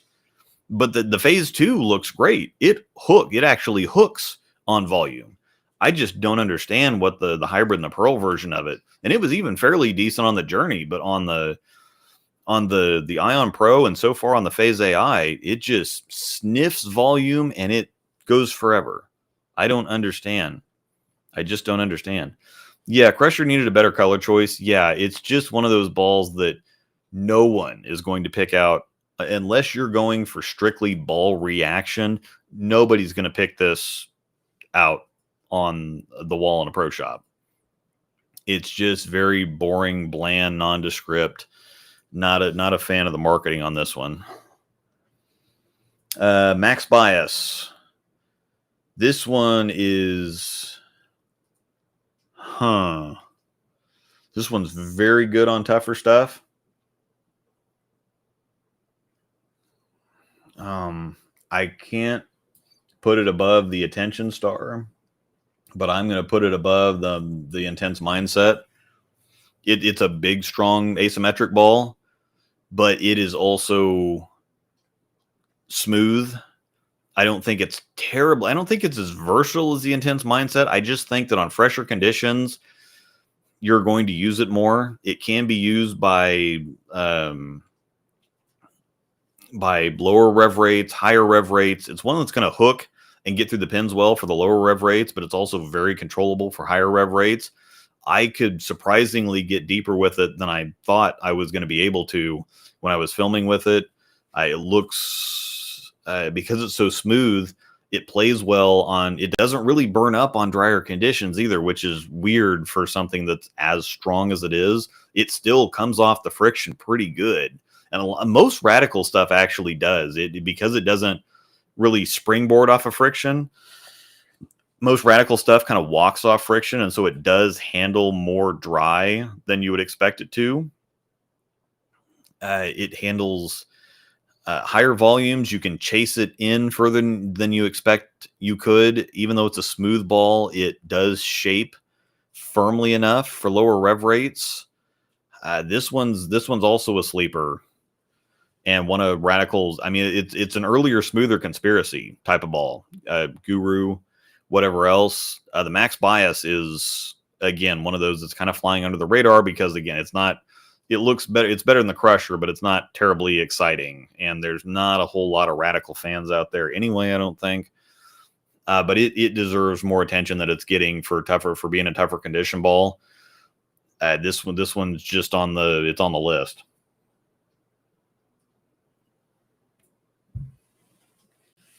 Mesmerize. This one is one of the exciting ones. It is not, again, I can't put the top three. I am going to have a really hard time putting anything up above those top three, but I'm putting an awful lot of balls up into this category, so we might have to reshuffle some stuff once we get done there. But the Mesmerize is a stronger Pure Envy. It's a little more shaped than the Ion Max. It's probably stronger than the Ion Max. It's probably one of the strongest. It doesn't seem like it's as strong as it is because it's still shaped. It's fairly clean and sharp for as strong of a ball as it is. But this is what Angel shot her first 300 with about a month ago. This is something that can absolutely, and she's thrown it. She takes the Mesmerize and the one Reverb to her women's league that she bowls on Wednesdays. And this ball looks amazing on everything. This is, I would almost even, I think it's just the one thing is it's so strong and it's so responsive that eventually you're going to have to put it away. I think that the Ion Max and the Mesmerize can hang out on stuff. I think that the Ion Max can reach down just a little bit lower than the Mesmerize can because it's a little slower. The Mesmerize is just really strong and it's really sharp for how strong it is. It's not really sharp in actuality. It's just it reminds me a lot of like a Sherlock going back in the Storm stuff, something that's big and strong, but something that's big and strong, but that actually shapes quite a bit too. This one, I think, is getting more attention. I think it's kind of getting its due attention, but definitely that one should be on the list if you're looking for it, especially if you're a lower rev rate. It's the biggest combination of strength and shape that's out there on the market right now. Messenger Power Core. This one is also pretty special, even though it's kind of a lower end ball. It's in Summit Ascent territory. I'm not sure it's. Well, no, I'm going to do that because I think it is. It's a little bit stronger than the Ascent. It rolls very similar. It's in very similar territory. You're going to be able to use it on a lot of things. James actually used it at Nationals and helped us out quite a bit in doubles. I just got here. Excellent tier names. The Messenger Power Core is one of the better middle tier balls, and I almost think it should be up in that. I've got too many balls in that top tier, though, unfortunately. I really think it should be up there in Cypher territory. It's just, and this is the thing is it's a medium strength ball, and so it's not going to see a whole lot of heavier, longer conditions. Neither is the Cypher. And I don't know, for some reason I'm feeling like the Cypher is a little bit more versatile, but it's the Messenger Power Core is just one of these perfectly placed balls that is medium strength. This is the Messenger Power Core is like a Daredevil. For those that remember the Daredevil line, it's just, or kind of like the oh crap. I'm losing what's the Ordnance. The Ordnance C4. Just something that's low RG, medium differential, like the 040-ish differential range. It's weak enough that it reaches down pretty far. It can handle a lot of friction, but it's strong enough and rolly enough to where if you have just enough friction for it to actually move, it can hang out on fresher conditions, and it's smooth enough, it's controllable enough. This one is this one's really good, and I want to put it up there further. It's closer to the Daredevil. The trick is more like if there was a solid Messenger Power Core, that'd be more in trick territory. But the Power Core is more like the original Daredevil. Evoke. This is where the Evoke gets to flex a little bit because I think it's one of the better. I think it's one of the better tough condition balls out there. I'm going to put it up here above the GB5. It's basically an asymmetric GB5. with being Motive, it's a little chuggier and a little slower, and so I think the thing that's going to hurt it is getting deeper on the lane. It's not going to want to chase the shot inside very far, but it's that rounder shaping gives you most of the control type of ball. It can play on fresh conditions, and it can get it's a little slower and it needs a little bit of help, but it's very surprising ball, and it does prefer the fresh. It can burn up once you get enough friction on the lanes, but I think it's borderline special. Again, it's going to be a whole lot better on tougher conditions than on a house shot. It's just too slow on a house shot. I've seen some people trying to use it, and it's just flat corner, flat corner, flat corner. I've tried to use it just flat corner, flat corner. But once you get enough volume in the fronts for it, I think the only thing that does slow it down a little bit is that it can burn up. But it's on the fresh, on medium, shorter. I mean, the length doesn't really play into it. Can be used on all lengths. It does, again, need some volume, so it's medium and up on the volume. It's very stable. It's very consistent. It's very controllable. It's got a rounder shape that's fairly continuous, and so it's one of those balls that kind of gets to the spot and then eases in, and so it's very hard to miss the pocket with.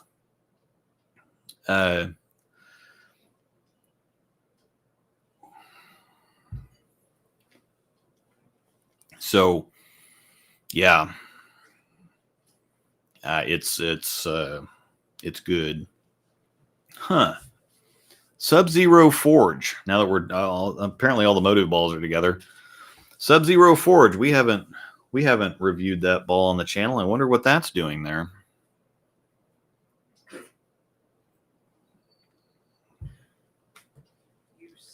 Sub-Zero Forge is basically a Summit, and I'm not sure. I think it being symmetric is the only thing. It is very early and very slow, so it's not a top tier ball, but I think it's better than the Black Widow 3.0. It does have that Summit kind of super chonk, heavy rolling, but really impactful at the pins type of thing. It's very, very good on the fresh, on longer, heavier volumes. I got to see Nathan Bohr and Maria Jose Rodriguez use one of these quite a bit a couple weekends ago. And on that very difficult pattern that we were bowling on, it was eating it up. It's one of those, it's going to hook. It's just going to hook. And we're going to see if it does tend to burn up at all. And it could be one of those things. If it starts up early enough, it's just going to be kind of blah. I'm not sure if it's going to have enough on the back end, but it could be one of those balls that like if it was dry for the Summit, it just hooks more. The Summit for me doesn't really burn up. It just hooks more the more friction it has to work with. And I think the Sub-Zero is kind of in that category too. So get back up here towards the mic so people can actually hear me. The refs are going to screw Kansas City out of this game here, I think. We need a little bit of help in the top of the ninth.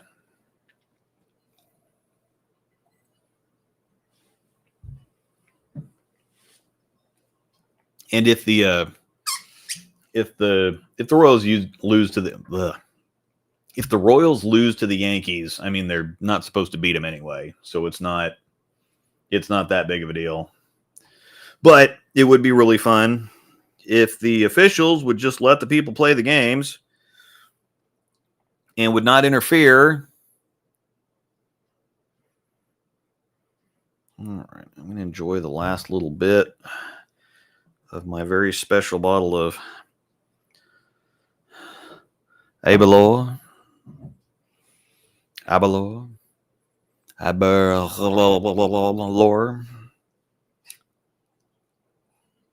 I can't.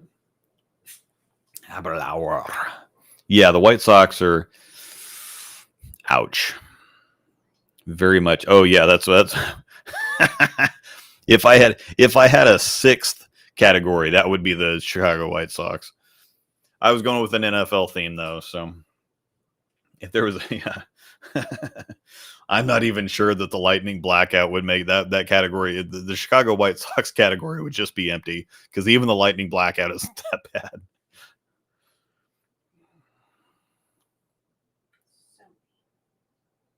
So, yeah, sorry, but I mean, there's no avoiding that one. Anyhow, the Venom EJX is basically, it's very similar to the Venom Shock. Very similar to the Venom Shock. There's not really, the shapes are slightly different. Like the EJX is a little more tumbly versus the archier kind of Venom Shock, but it's very hard. And the problem is that the Venom EJ goes just under the Venom Shock, but it's in that territory. It's still very good, and so I just have to put it up. Where would a Venom Shock go on this list? I think I just can't avoid putting it up there. This is just the only reason that this ball is not seeing more play or more traction or getting more attention is because the Venom Shock exists. That does not mean that it doesn't deserve a similar or equal place on the list as far as viability on tougher conditions goes. It's good. It's yeah, and the price is dumb too. I get it. For basic, yeah, the price is dumb, especially because it's a Venom Shock. It's a slightly different shaping Venom Shock, but it's got EJ's name on it, and it looks a little different. It's got the green in it. It looks really cool. But yeah, it is what it is, which is a very, very good ball. But, and honestly enough, if I'm being fair here, I got to look this up here really quick.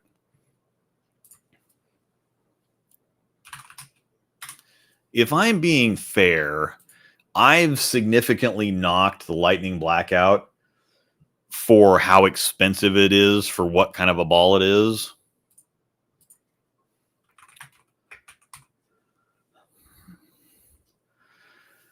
Oof.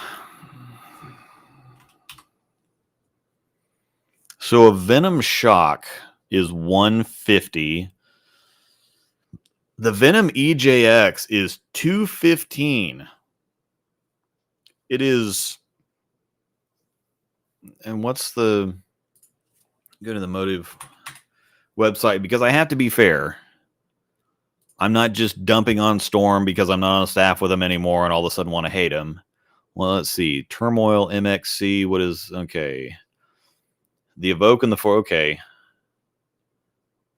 So it's the Turmoil. So it's a little bit stronger cover. It's got Duramax, whatever. It says EJ on it. Belmo balls, I think, would have to get knocked a little bit too, just because of the price too. So, but the other thing is here too, is it's a legitimately good ball. Pride Liberty. Yes, I am missing that one too. Thanks for that. Optimum Idle Pearl is the other one I'm missing too. So we'll talk about later. So for the price versus a similar, now the Lightning Blackout, if I was rating it just on where the ball would fit alone, it's still not going to be that much higher. I think it would still be, I think it's a little better because it actually hooks, I think sometimes. So it would be under the it would be between fairly placed just on reaction alone. It would fit between the Mantra and the Ion Pro because I still don't think it's that viable. It's clean. It's a stronger hustle. And that cover is kind of weird sometimes. I don't trust it on volume. And so the price knocks it down a tier basically. So I would say that this ball, because of similar, but if I'm placing them based on ball reaction alone, This goes here. If I'm placing it on ball reaction alone, that goes there. But what you can get for the price really kind of puts it down here. It's it's a great ball, but it's really overpriced. So I will be fair. I will knock it down a tier because, again, we're considering a lot of different things. Price does factor into this too. Like the Cypher and the Hazmat Solid. Part of that is that they're very competitively priced. Is the other thing. The Venom, the EJ Ball, and the Lightning Blackout are not. So, yeah. So you're not going to be one of Royal's reps. Yeah. So, yeah, it's going to get knocked for the price because the Hazmat Solid it's a stronger Venom Shock or Venom EJ ball, but it's significantly cheaper. So that is, again, all things considered, what you can get for the price. That has to knock it. That just has to. By my own rules, it just has to. Pink Venom or Hyper Venom. This one is really, really interesting because I think it's an awful ball with the out-of-box shine on it. But I saw there was some staffers using it at the Masters earlier in the year at like 500 grit, and it looked ridiculous for Sam Cooley. Just absolutely ridiculous. And I just think it's really bad with this it's a fatal venom, basically, is what it is. It wants to be stronger, but it's not. And so how clean and sharp it wants to be versus how early and strong it rolls doesn't fit together. It needs a pile of surface. I don't think it's in Scorpion Low Flare territory, honestly, because it's the same thing. It doesn't really fit the design. It's too clean and flippy with shine on it, and it's a little too strong with surface on it for the vast majority of stuff. And so it's basically a Scorpion Low Flare. I thought the Ion Pro was a banger. It needs too much friction. It rolls good, and if you have enough friction for it, it is a banger. It just does not belong anywhere near any type of volume at all. It just does not hook. I mean, it needs so much friction to make that ball hook that everything else on the market would hook too, if it had that much friction.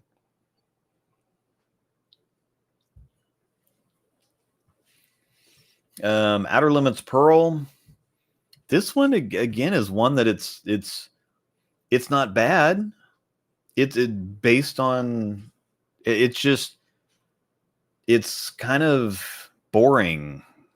Again, it's in harsh reality. It's basically a radical harsh reality Pearl. So I don't think it's well. I think it belongs. It's a great ball. It also reminds me quite a bit of the No Rules Pearl. One of those that it's not as slow as the Beyond Infinity, and so I think that helps its versatility some. It's a really strong ball for a shiny ball. It's not slow, but it's not fast either. It's right in the middle. It just is very harsh reality Pearl-ish. Just your strong medium friction response ASIM that can hang out a lot more volume than you'd expect it to for being shiny. And it is pretty versatile. It can be used by a bunch of different bowler styles. It's just nobody's going to buy it because it's purple and says Radical on it. So, yeah.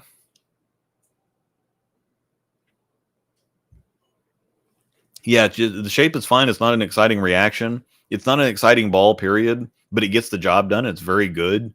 It is a very good ball. It's just, it doesn't stand out. I think that just knocks it down for some people, but rating it fairly, this is kind of where it belongs. It is a very solid, competitive, big shiny ASIM ball. So, where would you put the Tank Rampage? I haven't seen enough of it to, even when staffers from other companies are using urethane, I just don't see the Tank Rampage a lot. I think it's good, but I honestly haven't seen enough of it to rate it. So I don't I don't even want to put it anywhere because I just haven't seen it. I think it's good. What's wrong with it being radical and purple? It's just not very appealing to most people. And so I'm actually the only person I've thrown it, but that's the only time I've ever seen that ball on a rack. I literally don't know. Like even I've got several friends that are B7 staffers. I haven't seen it at all. Nobody got it. So I don't know. I'm the only person that I've seen throw that ball. So, all right. Top of the ninth, 1 out. We need some help. We got Witt. Too legit to Witt. Needs to bomb it. How far apart are the Super CUDA and the Messenger Power Core? The Super CUDA is a little stronger, but it's a little smoother. And that's the next one that we have to talk about. The Super CUDA is a little too slow.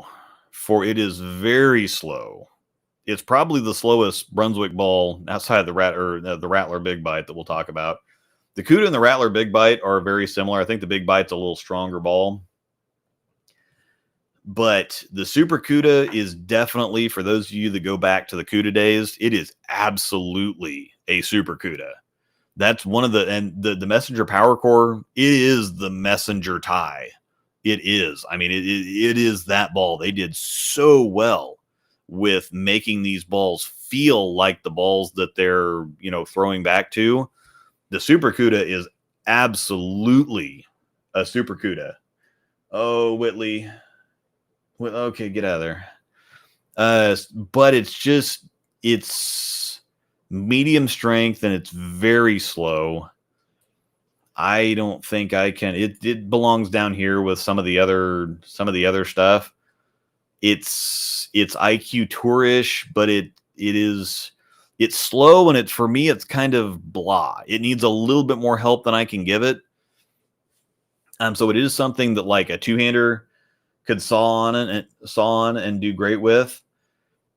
It's just not going to see a whole lot of action. I don't think it'd look good at all for lower rev rates unless they're just straight up pointing it straight up. It's not going to, it needs a little bit of transition. It's not quite a fresh condition ball. There's definitely no way that you're going to get very deep with it because it just does not, it's slow. Yeah, that Super CUDA is in crusher territory to me, just too slow. Yeah, it's just too slow to be very versatile. Oh, Whitley, man, he's battling. And this really sucks because they should still be tied. They should still be tied because that runner was out at second and they completely blew that call. So, exciting game kind of marred by a terrible call. Is the Evoke a good ball up from the Venom Shock for all the Motu fans? Yeah, definitely. The Evoke. Oh, man. Uh-oh. What do we got here? We got to pause. I got to see this. I didn't see this bad call. Apparently he got rung up and didn't think he should have been rung up. No, it's right at the knees. You got to swing at that, man. Sorry. Is it? It's you can't take that. I'm sorry. It was slightly out of the zone. It maybe clipped the bottom of the zone, but you got to swing at that. Sorry. Get a Jackal Ghost over an Evoke on house? Yes. The Evoke is basically an earlier, or not an early, a smoother Jackal Ghost. But yes, it is a very good ball up from the Venom Shock. Leaving the Super CUDA on there. The new Phase AI. We haven't seen a whole lot of this one. We haven't seen a whole lot of this one yet, and I have not. We just filmed for it Thursday night, and I've got the review written. I chopped up all the footage, and for the members on the channel, I got the cut up just a little bit early. There's nothing wrong with slow. It's just when we're talking about versatility and how often you're going to use it, what you're going to use it on, the bowler styles, whatever. There's nothing wrong with slow. It's just it is on the the bottom side of it is very, very slow. And so if you don't have a big rev rate, it's going to be weak and flat for you. If you don't have enough friction on the lanes or enough sharpness on the back end, it's going to be too slow and flat. It's just how slow it is knocks the versatility down quite a bit. So that's the thing. It's not going to be great for lower rev rates. It's not going to be great for higher speeds. You can't get very deep with it. It's limiting is basically how slow it is. It's limiting. But playing straighter, controlling friction, controlling wet dry, excellent at all of that. It's just not too big on the versatility. The Yankees win the game, and now I feel like all the people are watching the Chiefs and screaming about them. This game should be going to the bottom of the ninth because they absolutely screwed the pooch on that call at second. What would be a good urethane for someone that never throws urethane before my Speed 16? I would always say, get a Purple Hammer. Just get a Purple Hammer. It's the best to get into urethane. The Purple Hammer is just the best option to familiarize yourself with urethane and have something pretty usable and versatile. I've been working on my release lately, and it's been smoothing out my ball reaction across the board. Ion Pro has been looking much better. Yeah, on a house shot, the Ion Pro is like one of the top balls on the list. It's very good on drier house shots. Is the Ethos on this list? No, I think the Ethos came out last year. This is 2024 releases. So, new blue or Rattler new? Definitely the Rattler new. The new blue shined up, looks good on house shots, but just does not really fit on tougher conditions. The Rattler new actually looks really good, and we'll talk about that here in a minute. Going back to the Phase AI that we still haven't seen a lot of, it did not look good on the fresh. Again, it's this TX16 stuff that it just does not handle volume at all. I mean, just does not like volume. And very few balls look bad on Chromium. I mean, even the Hustle M&M and the Hustle Rip last year, lower strength balls, weaker, cleaner balls, they still handled it just fine. The Phase AI doesn't look any better than the Ion Pro does. It is possibly slightly better. I think it's more viable on tougher conditions than the Ion Pro is, but it just wants to go 80 feet. It just, I've never, part of the reason we use Chromium because it's middle of the road on everything. The strong sanded stuff doesn't burn up on it, but the super weak stuff can still hook on it. It shows us the difference in balls easier because everything with enough friction, everything hooks on a house shot. It makes weaker balls look stronger than they are, and strong balls tend to burn up a little bit. And so it just compresses everything. On Chromium, there's enough volume and enough length that you can actually see the differences in the balls. The strong balls hook like they're supposed to, and the weaker balls are weaker like they're supposed to. So you can get a more accurate look at the differences between the balls. It separates them. It represents the ball reaction well. I don't understand why TX16 that's a strong cover. I don't know why it is so clean and allergic to volume in shiny pearl and hybrid form. I don't understand. But the Phase AI is just super over under out of the box on the fresh on Chromium, and just nothing else is. Like the Hustle M&M will pick up and hook from the ditch, and it hooks when you get inside the phase. I mean, if he had a razor's edge until he just bowled for 30 solid minutes, bowled 4 or 5 games and got some transition on the lanes and then moved back right, he was able to get the ball to hook. But on the fresh, if he hit 5, the ball was not making the pocket. And if he hit 6, it was going high. He had to really just thread the needle to even hit the pocket, let alone carry anything. Now, once he got some transition on the lanes and moved back to the right, it looked good the last several shots, but he had to bowl for 35 solid minutes, throwing a shot every 30 seconds to get something on the lanes, to get the ball to actually hook or see the volume at all. So I just do not understand. But this is, again, the Phase AI is a symmetric Ion Pro, basically. I mean, the numbers are obviously the Phase AI has a lot higher differential. There's no asymmetry. But it's a symmetric Ion Pro is basically what it is. And the Power Edge finish looks really good. It wipes off, and it lets the ball absorb oil. It's still clean. It's still responsive, and it looks amazing on the house shot. That's the other thing, is Tobias actually bowled league before we filmed. We filmed after league. No, it was still fresh chromium because we bowled league on a house shot. He had the front nine the first game on the house shot, and the Phase AI looks amazing on the house shot, but it's just about one of the worst balls I've ever seen on chromium, which doesn't make any sense because chromium is one of the easiest shots on the planet. It's easier than most people's house shots. So I don't understand. Anyway, moving along, because we still got territory to cover. The IQ 78 only exists. Yeah, we're looking back at this. Yeah, we're looking back at this play. You are not safe, my friend. Why they did not overturn this call? He touched it. He's clearly out, and they did not overturn the call, and that's the reason the Yankees won.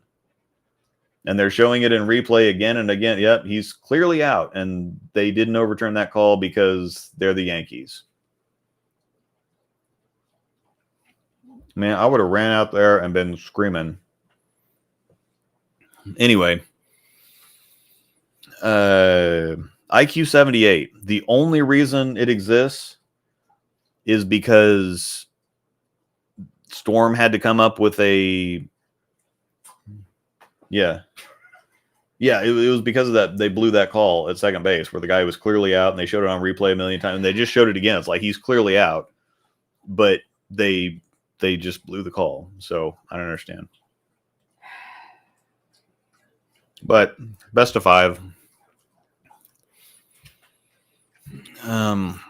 So the IQ 78 only exists because Storm needed a urethane ball that would meet the PBA standards for urethane. The hardness of the cover, it had to be over 78 hardness for urethane balls. This was a bad decision putting that strong of a core in a urethane ball because the IQ core is early and slow, and you put early and slow inside of early and slow, and that makes this ball a complete one-trick pony. If you can, I mean, if Jesper Svensson still has issues with this ball, it's just not good.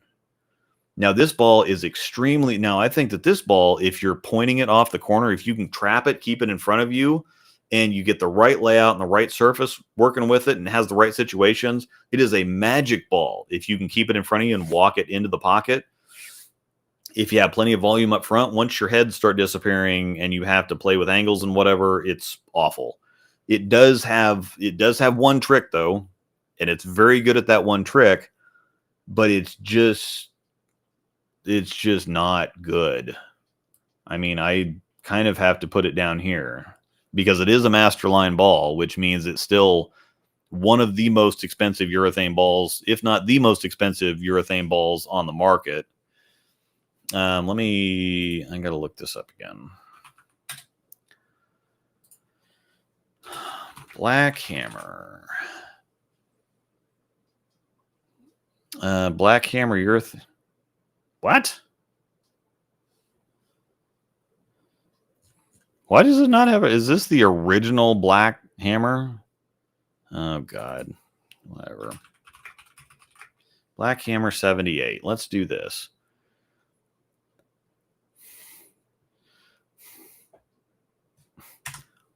What, does Bowler's Mart not sell?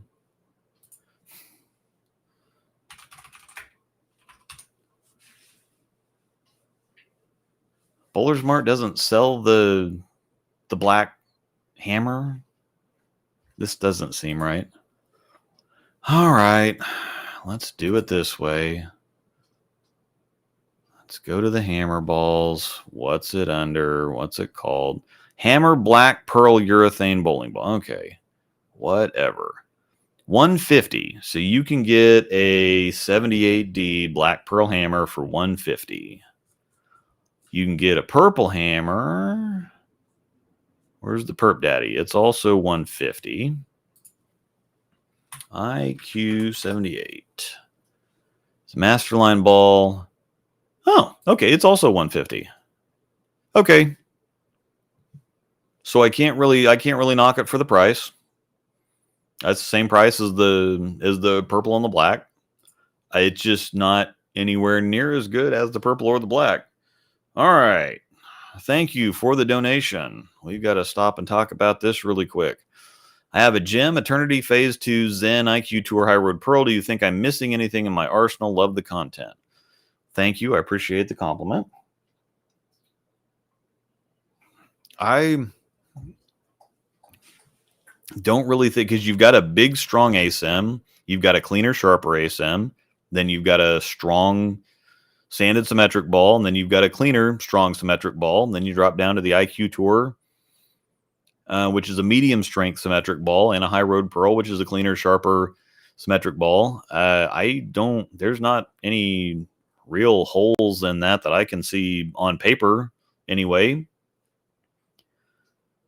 The Zen covers, all those balls cover like a lot of ground. The Eternity is a very versatile shiny ASIM. The Gem is very good for a big, strong ball. The Phase 2 has been around forever. The Zen was super popular. IQ Tour. You've hit all the super longevity balls and stuff that's just very versatile and covers a lot of ground for where it's at.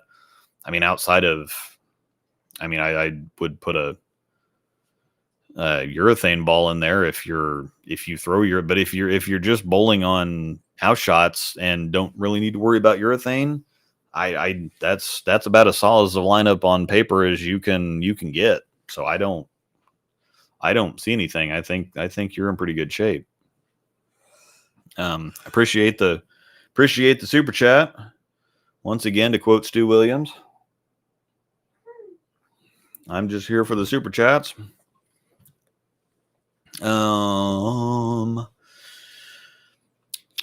Also, to reference again the Genesis giveaway, I will pick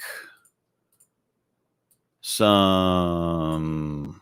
There's going to be 5 of these packages that get handed out. Put this back in the chat of your package that you could possibly get. I'm going to draw for this next week.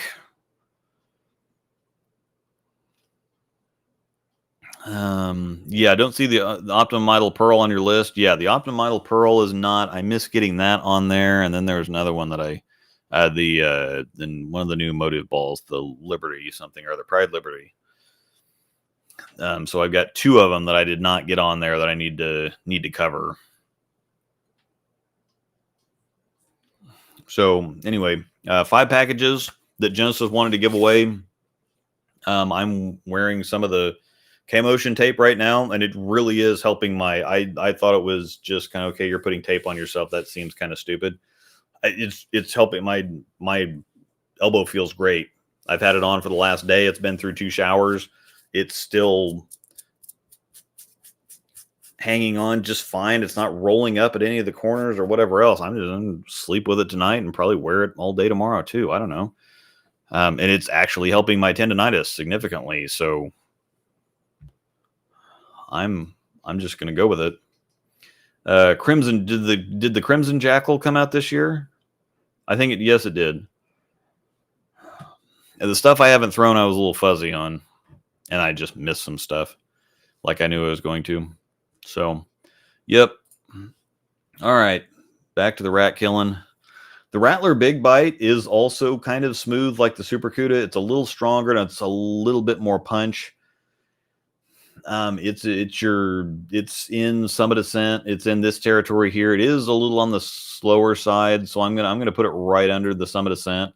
It's all over that territory. It's a little stronger, but it is just your middle of the bag, strong symmetric ball that's gonna get work done and be very quiet about it. It doesn't do anything exciting. It's kind of like a step down from an Optimum Idol original, the Optimum Idol Solid. It's not quite as strong, but it's basically the same shot shape. It's rounder, continuous, bigger IQ Tour Solid, smaller Optimum Idol, reacts exactly the same. Not terribly excited, doesn't do anything terribly exciting. So yeah, it's just your typical medium strength symmetric ball that's gonna fit a certain place. It's not really a ball for the fresh unless you're on medium lighter conditions or medium shorter lengths. It's going to be good for different bowler styles. Yeah, it just kind of fits in there right in the middle. So, yeah. Rattler New. This one's interesting because it is not in like urethane territory. It's a little cleaner and sharper, but it is surprisingly better than the new blue, because everybody got excited about the new blue and it was great with surface on it, but when it shined up, it was just too clean and flippy. It turned into a reactive ball when it shined up. The Rattler New is significantly smoother. It's a lot closer to actual urethane, but I think the problem with the Rattler New is when it shines up, it doesn't get too fast. It just gets a little too clean. So it doesn't see the lane once it shines up a little bit, and it does shine up a little bit faster than the urethane balls. Like the Black Hammer and Purple just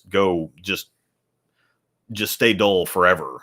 I mean, it's crazy how dull those balls can stay and how long they can stay that dull.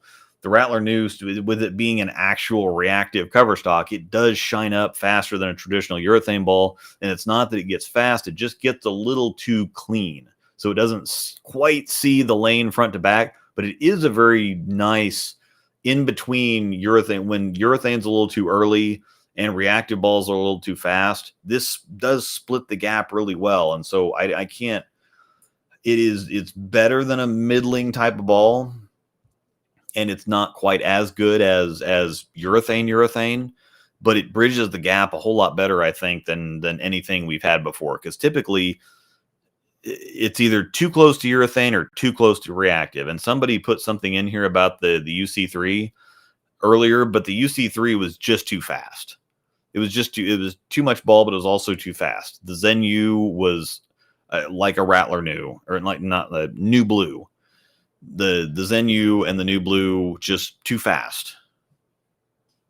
So yeah.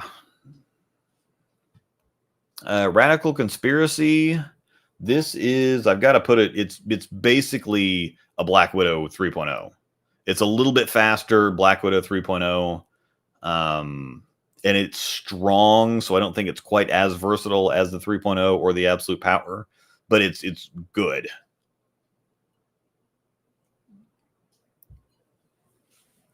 It's a slightly weaker Mesmerize. But yeah, it's the Conspiracy. It's a conspiracy. It's a guru. It's whatever else. It is the prototypical. When you think of asymmetric, solid, radical ball, that's exactly what you think of. And again, I've said that it's like, okay, well, you know exactly what you're getting, but that's a good thing, because what you're getting is good. So it's just a faster Black Widow 3.0 or a weaker Mesmerize. So what's your opinion on asymmetric balls for low speed, slightly rev dominant players? Yeah, you just don't need them. You know, the strongest stuff for you, like a Rattler Big Bite, or a Hazmat Solid GB5 is going to be plenty enough ball for you. Yeah, there's so many bowling balls. This just reinforces that out of 2024 bowling balls, maybe I'll buy like 2 or 3, and there's like 100 a year. That's the thing is, okay, so I've got duplicates, but I'm also missing a couple balls. 60 balls so far this year, and it's just we're already 2.5 hours into this, and I still have 10 balls to talk about, or 10, 12 balls to talk about. It's just, again, yeah, it's just too many, and that's why I'm saying that as long as bowling is going to be this equipment focused, you have to have ball reviewers. You have to have stuff like this. You just have to. It's unavoidable. So even if you want to say, oh, Patch Pirates and trying to sell bowling balls, well, selling bowling balls doesn't help me at all. Watching videos and sending me super chats does. But selling, I don't care because I'm not getting anything out of. If you buy a ball, I don't get anything out of that. Like, it just, so I don't know why anybody, thinks I'm trying to sell bowling balls, because it just doesn't do anything for me. And if you didn't have people reviewing the bowling balls, then you've got 80 balls a year that there's no information or video out there for. Can you imagine trying to buy a bowling ball if no bowling ball reaction channels or Patch Pirates existed? I mean, the fact of the matter is that, yes, there's too many bowling balls. They're super expensive, but you gotta have equipment's the name of the game. And if you're going to be competitive or try at all, you just have to have information and video and stuff out there on them. There's just no other way around it.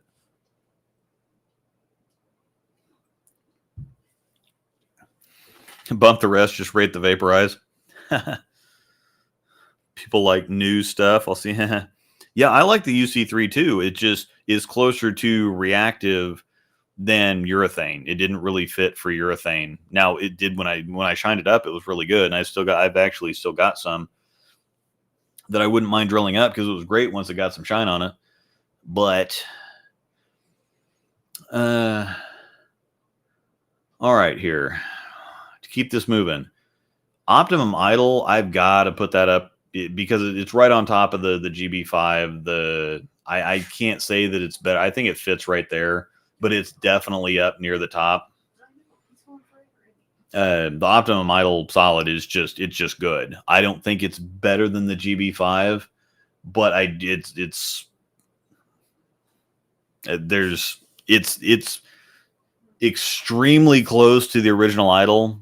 They did very, very good with making this feel like the original Idle. And it's just right in there in the mix. You could flip a coin with it and the GB5. They're super close. I think the GB5 sees the lane a little bit better, but it's splitting hairs, and I can't say anything bad about the Optimum. It just, I almost think that looking again, I don't think the Evoke is better than that stuff. I think the Evoke needs to move down here. I think this symmetric stuff is better. More versatile, I think, a little bit. But yeah, the Optimum, it is what it is. You know what it is. I don't need to belabor the point.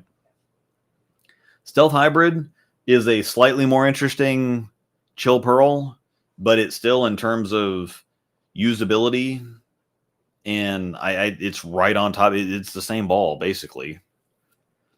The Stealth Hybrid is just right on top of it. So it's better than, and this is the thing. The Super CUDA, it's not better than that. It's not better than that. Yeah. So the Super CUDA's got to come down a little bit. Stealth Hybrid is very, it's again, a very Marvel Pearl-ish type of bowling ball, but it's right on top of what so many other balls on the market do, that it doesn't really stand out. It's a medium use ball because it does need some more medium volume, medium condition, a little bit of transition. So it's very good for what it is, but it's just like the Marvel Pearl, and it's a decent enough house shot ball too. It's a reaction that you need to have. And the Marvel Pearl was, because it just fit like the majority of what you see, which is medium length, medium volume stuff. And it fits great for a lot of different bowlers. You don't need a big rev rate. You don't need a low rev rate to make it useful or viable for you.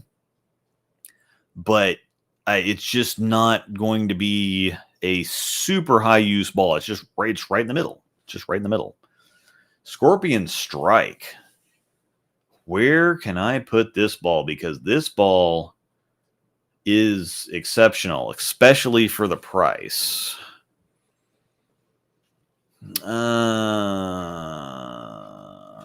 Use the UC3 at Nationals, and yeah. You think the Pitch Black is close to the Black Hammer? I think the Black Hammer is actually even better than the Pitch Black. But yes, they are very close. I think that the Black Hammer has the edge, though. The shape is a little bit better. The Pitch Black is just your typical early diggy, very slow down lane. The Black Hammer sees the entire lane front to back more evenly, more consistently. The Pitch Black wants to be very early and then just kind of walk in. The Black Hammer sees the lane front to back the same the entire way down the lane, and it just keeps going, and it just keeps climbing and climbing and climbing. Very round, climby, continuous ball. So I like the Black Hammer better than the Pitch Black.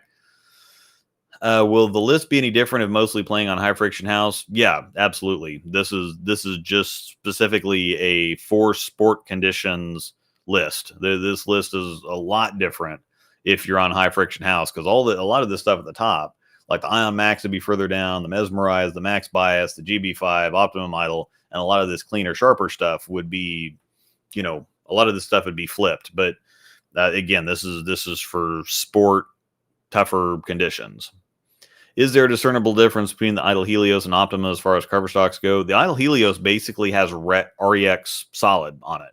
So yes, the Helios cover is cleaner and sharper than the Optimum cover. So Hammer New Blue, it came out last year. I realized I haven't ranked it on one of these lists before. I did not add that one. The Hammer New Blue would be down in the Dak Prescott territory because it's good with surface on it, but it does shine up more than a typical urethane ball, and then it gets very clean and flippy. So it's just when it's in the wrong zone.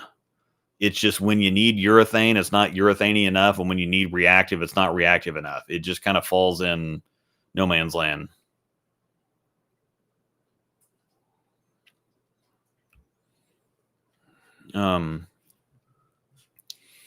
Before the EJX for the Scorpion Low Flare, no action, or the Scorpion Low Flare, yes. The Scorpion Strike, however, is one of these very, very rare balls that I can't put up as high as I want to put it up because of the strength zone, but it goes up here because you do need some friction for it to look good.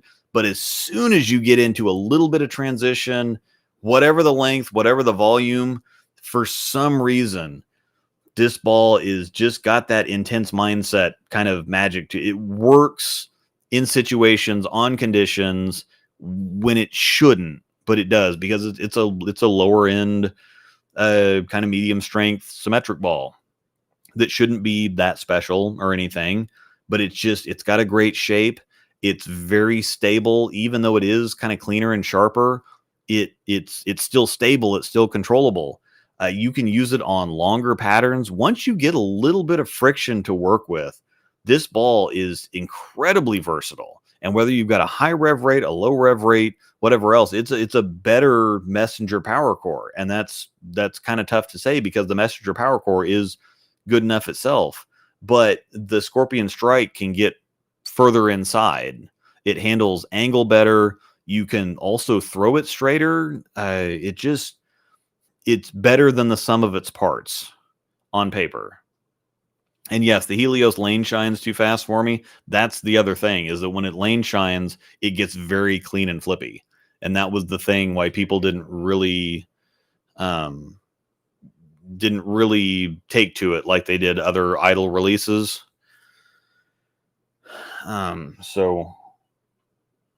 But yeah, the Scorpion Strike for the price is one of the best balls on the market, period.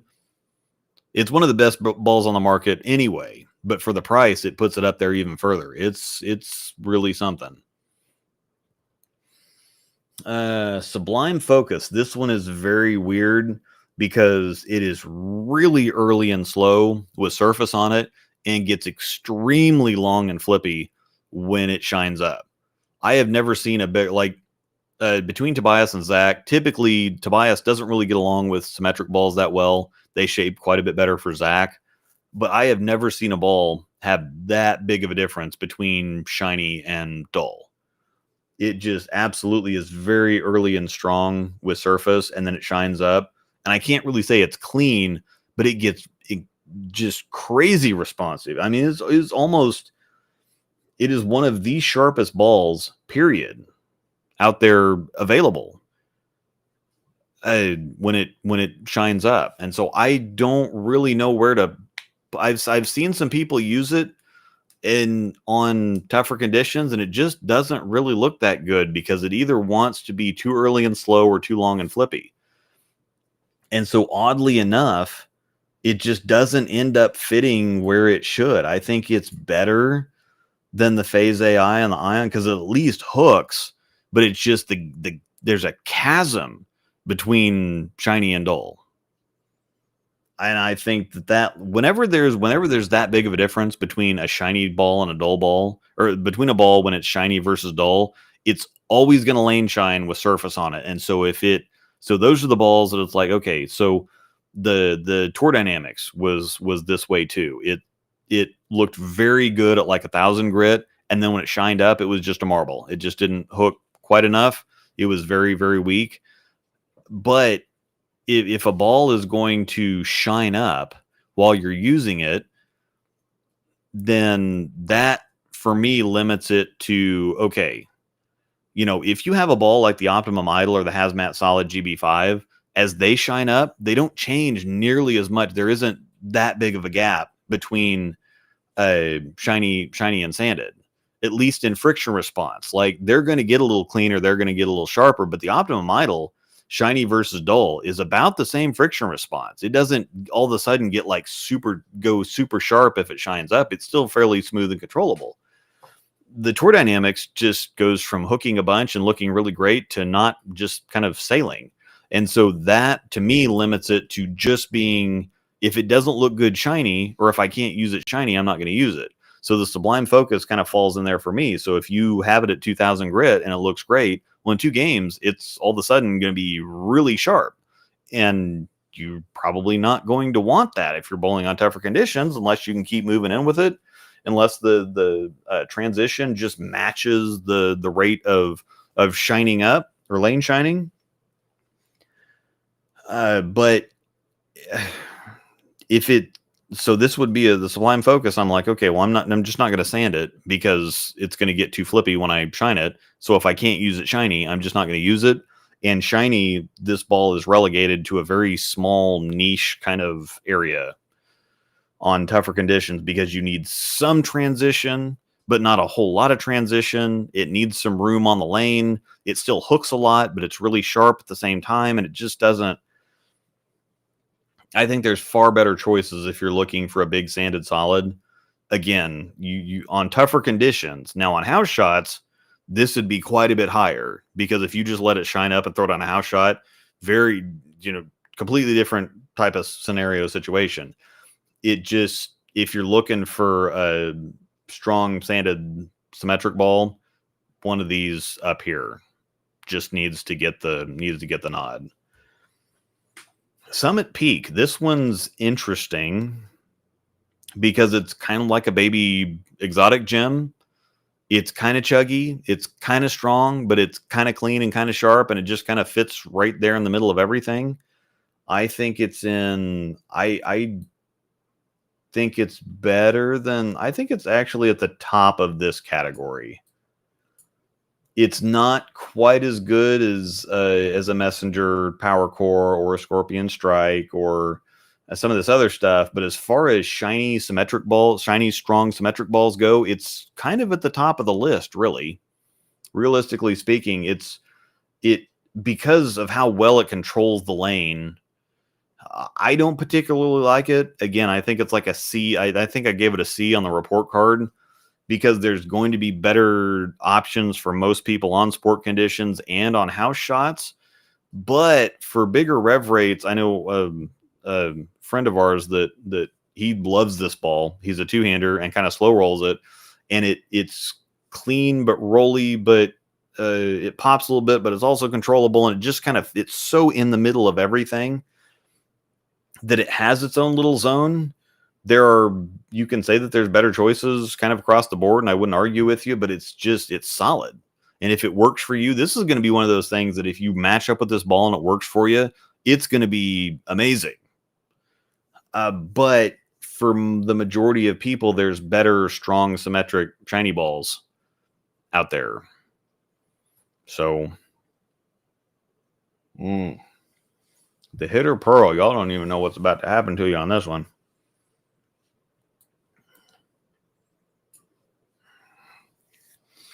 This ball is the Hitter Pearl is got a lower RG on paper, but it's a UFO alert.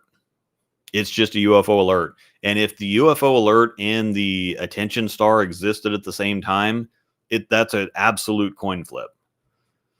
The UFO alert was amazing because it was kind of a medium RG. It was a shiny rounder ball that just played on stuff it shouldn't play on. The Hitter Pearl is a UFO alert. Straight up. It's got that. It's cleaner, but it still reads the lane really well. It's cleaner and sharper, but it's a rounder shape.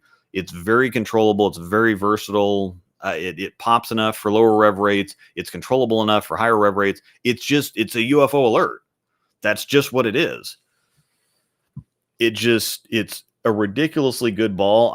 We gave it to our two-hander because I'm like, well, I'm not terribly interested in it. And that's one of the very, very few. Like, if I don't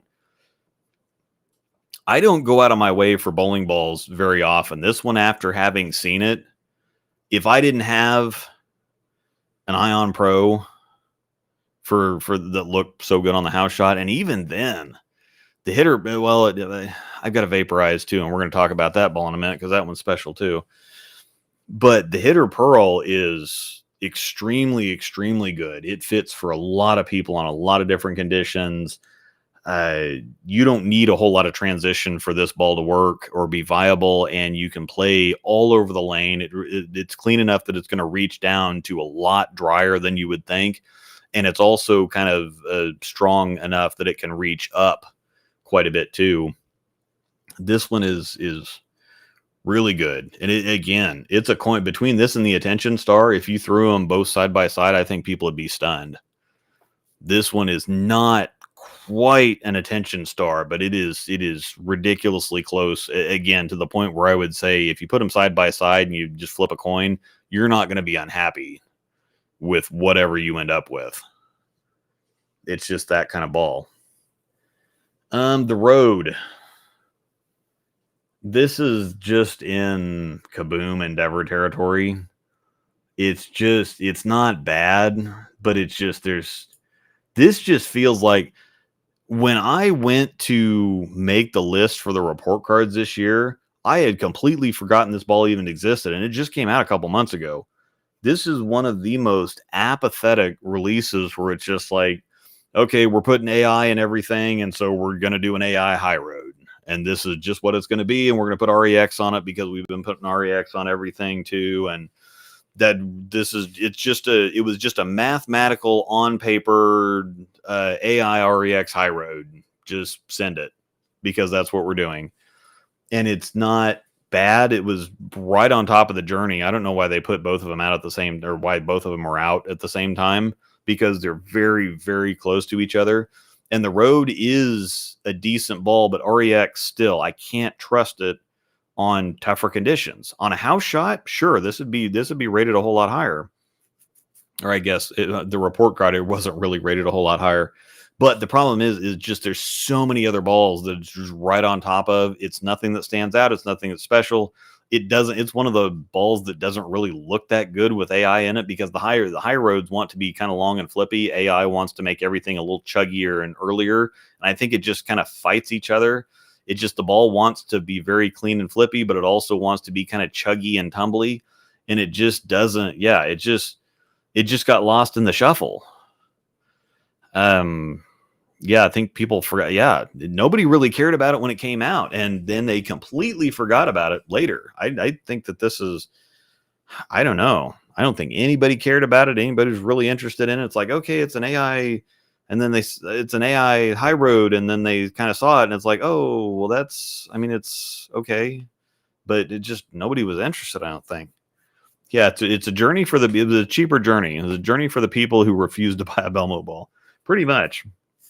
Would it make sense to have an Eternity and a Vaporize in the same bag? Yeah, they're very, you could. They would fit together because they're completely different shapes in the way that the balls act. The Vaporize is cleaner. The shapes are very different, and the Vaporize is quite a bit faster.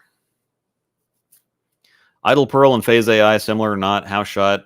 The Phase AI is fine on a house shot. It's fine.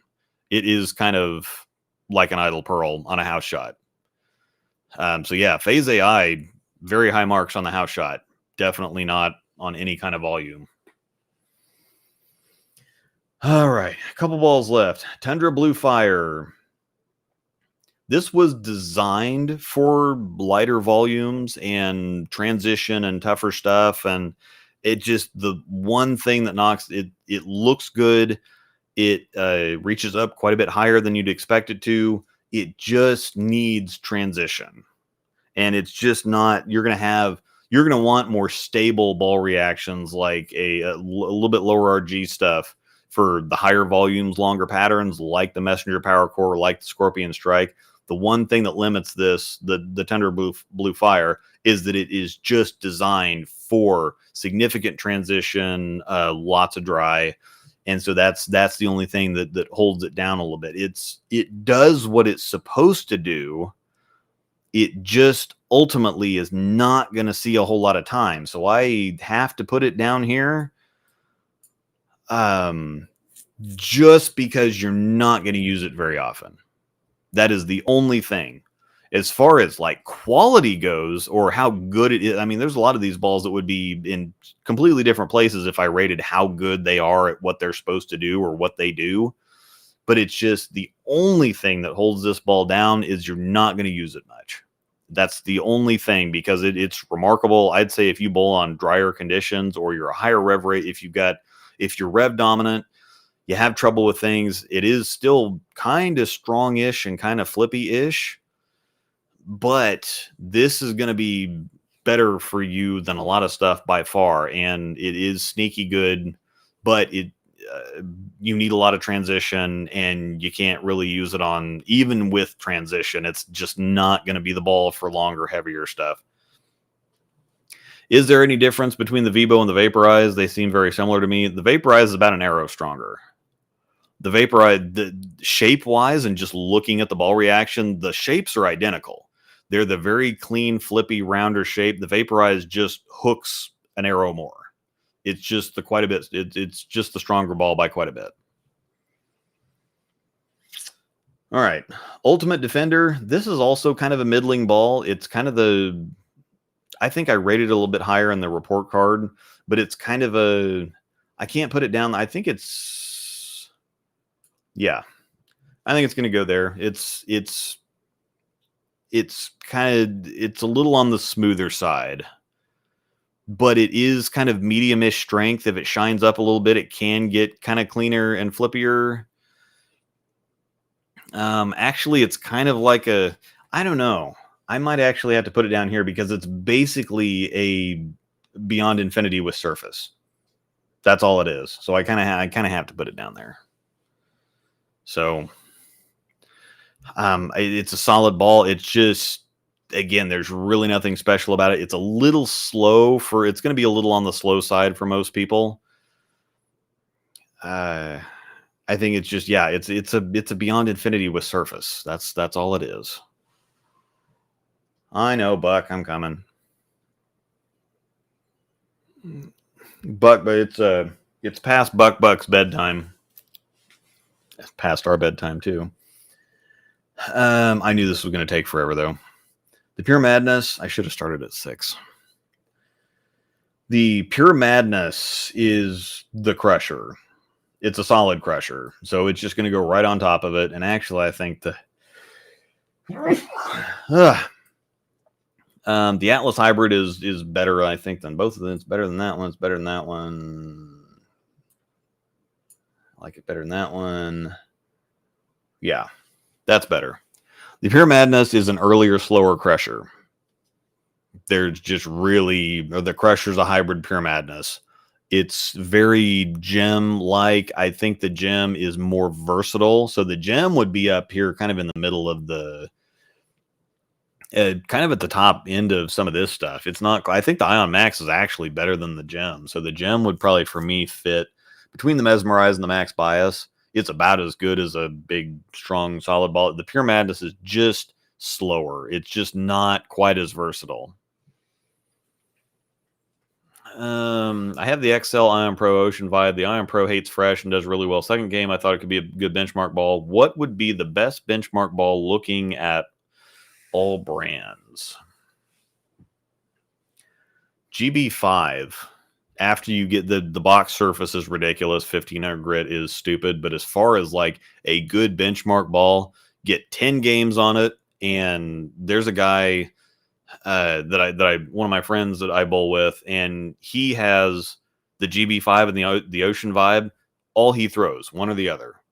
The GB5 was too strong for him with the out of box surface on it, but once it tamed down, the GB5 and the Ocean Vibe are literally all he carries. That's it. And I would have to say GB5. If you don't want something quite that strong, Summit Ascent is a little bit weaker version, but pretty good. Oof. What ball does a good job of keeping the pins low on this list? The Optimum Idol, Ion Max, Evoke. Typically the slower, the heavier rolling, chonkier stuff. The stuff that's flippier is going to put more energy or... so the slower stuff just in general keeps pins lower. Summit Ascent, the Summit core plus the AI thing works really well at keeping the pins super crazy low. No Max Thrills. Yeah, that probably should be on this list too. I forgot about those, but it's just hard for me to remember most of the stuff that we didn't review. Archetype Hybrid is one of the better balls. I think it's a little too fast. So I think I'm going to stick it down here under the Radical Conspiracy. It's really strong and it's really fast for how strong it is. It's basically a polished Mesmerize, really. I don't think it wants to be a little forward. Mesmerize will pick up and continue. The Archetype Hybrid is a little more directional, a little more forward. But man, it hooks a bunch and it punches a bunch, and it's one of the strongest shiny balls I've ever thrown. And that's just going to put it out a little bit. But it can hang out on heavy volumes. It's a great, great, great ball down from something like a Mesmerize that gives you the same shape, but just cleaner and sharper. Not a whole lot to say about that one. It's very strong, very flippy. It doesn't need a whole lot of transition. It's going to be good for if you can't get this ball to hook. This is going to be better, I think, for lower rev rates, higher speed bowlers that need something to shape for them, something to hook, but also shape for them at the same time. Because the problem that lower rev rates / higher speeds have is that when they get something to hook, it ends up being too smooth. And then when they get something to back end, it ends up being too clean. This one, if you can't get the Archetype Hybrid to shoot that gap for you, you need coaching. You need lessons. Because it's just, it's strong and it's flippy. Thanks, Jaybird. Been doing some extreme work when it comes to adding pieces to my bag in your videos, and definitely these rating streams have been a huge help. Yep. Not a problem, not a problem. The Vaporize. This one's a little clean and flippy to the point that it knocks the stability down somewhat. It's still, I think it's the best of. It needs some transition, and it needs like 20 or 30 games on it to tame it down a little bit.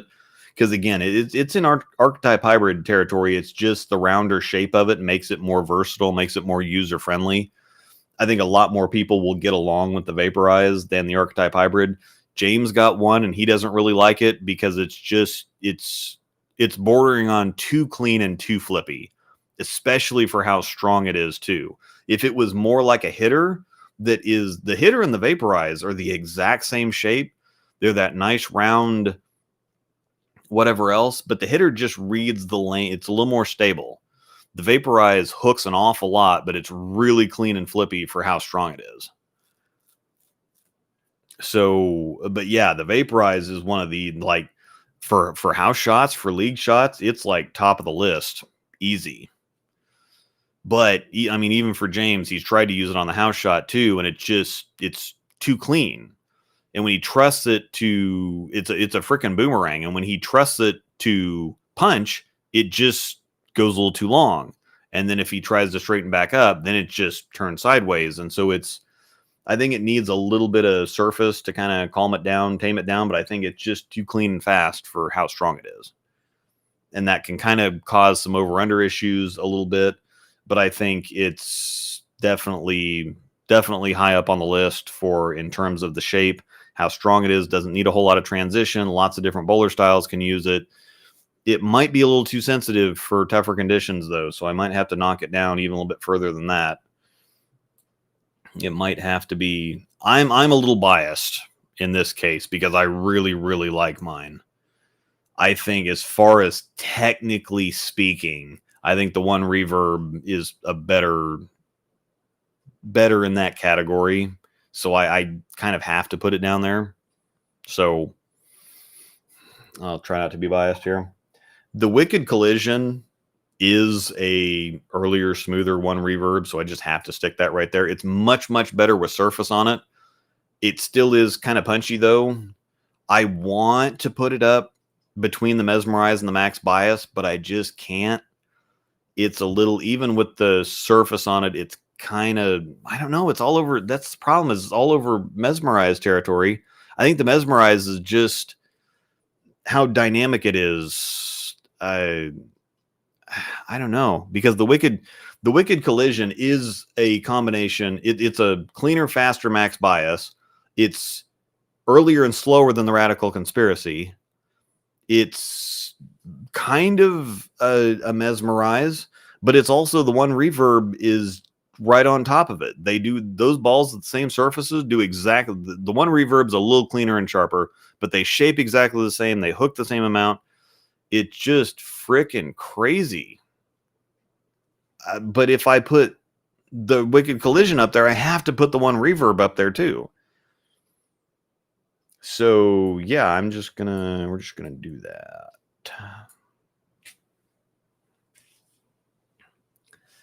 Oh, you get a free jersey with the Mesmerize and Vaporize too. Yeah, the Optimum Idol Pearl. Yeah, I'm going to get to that. I forgot to add that on the list, so I'll get to that at the end of the things. Can you explain from a PSO perspective on what a high pitch means? I don't know what a high pitch is. I've never heard the term high pitch. Can you explain perchance what you mean by that? And I mean, a lot of pitch is basically the angle in finger holes. So a high pitch would be I would translate that to be a lot of pitch. But I haven't heard the term high pitch before. So thanks again for another super chat. You're in the lead, by the way, for donations tonight. If anybody wants to contend with that, not going to argue. I appreciate it, though. So yeah, I'm not super clear on what high pitch means. Once we get high pitch defined, I'll have a lot better idea. But if it means a lot of pitch in a bowling, a lot of pitch or a lot of angle in finger holes, it may or may not. It may be necessary. You might need a lot of pitch. Some people do because of arthritis or other things like that. So let me see. We just got done talking about the Wicked Collision. The XL is basically it's kind of Alpha Crux-ish, but it's got a weak, it's basically a Rubicon. And the Rubicon was basically an absolute power. I think the XL is a better absolute power, but it's basically the same ball. It's in Black Widow 3.0 territory. It's not too long. It's not too flippy. It's kind of a medium strength cover. It's one of the medium strength ASIM type of deals. It's stronger than the absolute power. It's not quite as strong as Black Widow 3.0. It's about the same shape as an absolute power. It's just like a half step or a full step above absolute power. Does kind of the same thing. It's pretty stable. It's pretty workable with surface on it. It can almost hang out with the big, strong stuff. It's kind of a step down from Wicked Collision, Mesmerize. It's just the cover strength is just not that strong. Oh, okay. So yeah, it's not. My pro shop operator told me I have a high pitch and I couldn't drill a ball pin down or it would roll over the finger holes. So it went and said, height, that's track, not pitch. So yeah, high track is when you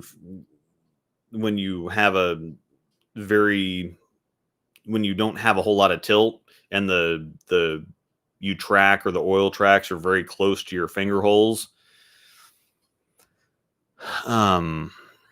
So yeah, it's usually not good to drill a ball pin down if you track close to the finger holes. Because yeah, Winton has the explanation there.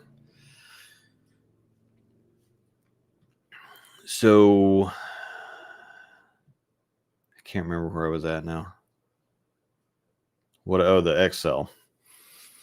Yeah, it's very versatile ball. It's basically, for those that remember the Rubicon, it's basically a Rubicon, a little bit stronger absolute power, a little bit weaker Black Widow 3.0. That's about all I can say about it, or without, repeating myself again. Oh, hey, thanks a bunch. Another $5 from Mean Boy. Thanks for the info, chatters. Thanks for responses. Yeah, this has been it's been a long stream, but it's been a pretty good stream so far. Appreciate it. Once again, check the chat for the. I'll put the Genesis package in the description for those of you watching later. Last ball that I had on the list that I actually remembered is the Exponent Pearl.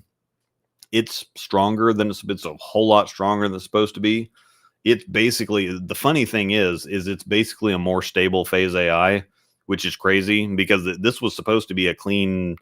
They say on the website, it's like, oh, this is designed for, a lot of people say that they just can't get the ball down the lane or they can't use a lot of stronger balls. And so we designed this ball for light conditions and for those dry house shots. And this ball is a freaking monster. This ball and the Arctic Vibe can hang out. But I think that this ball is more usable in general than the Arctic Vibe. I think it's not anything terribly exciting or special. I think it kind of lives with the Fireball Purple Gold. I think the Fireball is probably a little bit better than but the Exponent also lives with the Summit Peak too. So let's talk about a few. Oh, another one. Jaybird, sweet, another $5. I'm throwing a Sublime Focus and an Attention Star, and want to see what you recommend to complete a league arsenal. I'm a no thumb one-handed bowler. Probably, so if you're a no thumb one-handed bowler, the Sublime Focus and Attention Star probably hook quite a bit for you. So I'm saying that you're probably going to need something a little bit down from that. I think that just a plain old IQ Tour, actually a Hustle X-Ray, because a Hustle X-Ray is basically an IQ Tour. It's just cheaper. I think that I'd also recommend like the Scorpion Strike. I think it's a little too flippy, probably. So I would say like a Hustle X-Ray or a Hustle BRY, something it's not going to be expensive and it's going to fit underneath the Sublime Focus. It's going to be a ball down from the Focus and the Attention Star, a little more controllable, a little weaker. So yeah, one of the Hustle X-Ray or the Hustle BRY, I think it'd be a great choice to kind of drop down from both of those balls because you've got the higher kind of end of things covered. So that's what I think we should probably go with there. All right. So Optimum Idol Pearl is one of the better ones. I actually think it's right up there next to the Optimum Idol. because it's a stronger shiny ball, stronger shiny symmetric ball that it just works in tandem with the Optimum really well. It's got the same cover formula, and so when you're done with the strong symmetric sanded stuff, just go down into the Optimum Pearl. It plays well from angle. It does well on transition. It also handles more oil than you'd expect it to. So I would put it right up here in the top tier, right next to the Optimum Idol. So yeah, I think that fits right there. The Max Thrills are, I think that they fit. They're stronger than they're supposed to be. We've seen EJ throwing them. They're basically Exponent Pearls. So I would put both of the Max Thrills right on top of the Exponent Pearl. They're weak enough to where you need transition, more medium conditions, whatever else, but they're just right on top of the Exponent Pearl. There was another one that I forgot in here too. Pride Liberty is in Summit Ascent territory. Summit Ascent message. It is a pretty good ball, but it's kind of your run of the mill strong. Are the Prides ASIM? Pride Liberty. Yes, they're mildly asymmetric. So yeah, 250, 040, 010. So yeah, that's kind of gonna fit right in that range of Absolute Power XL, Radical Conspiracy, kind of in the top side of the one of the more upper tiers.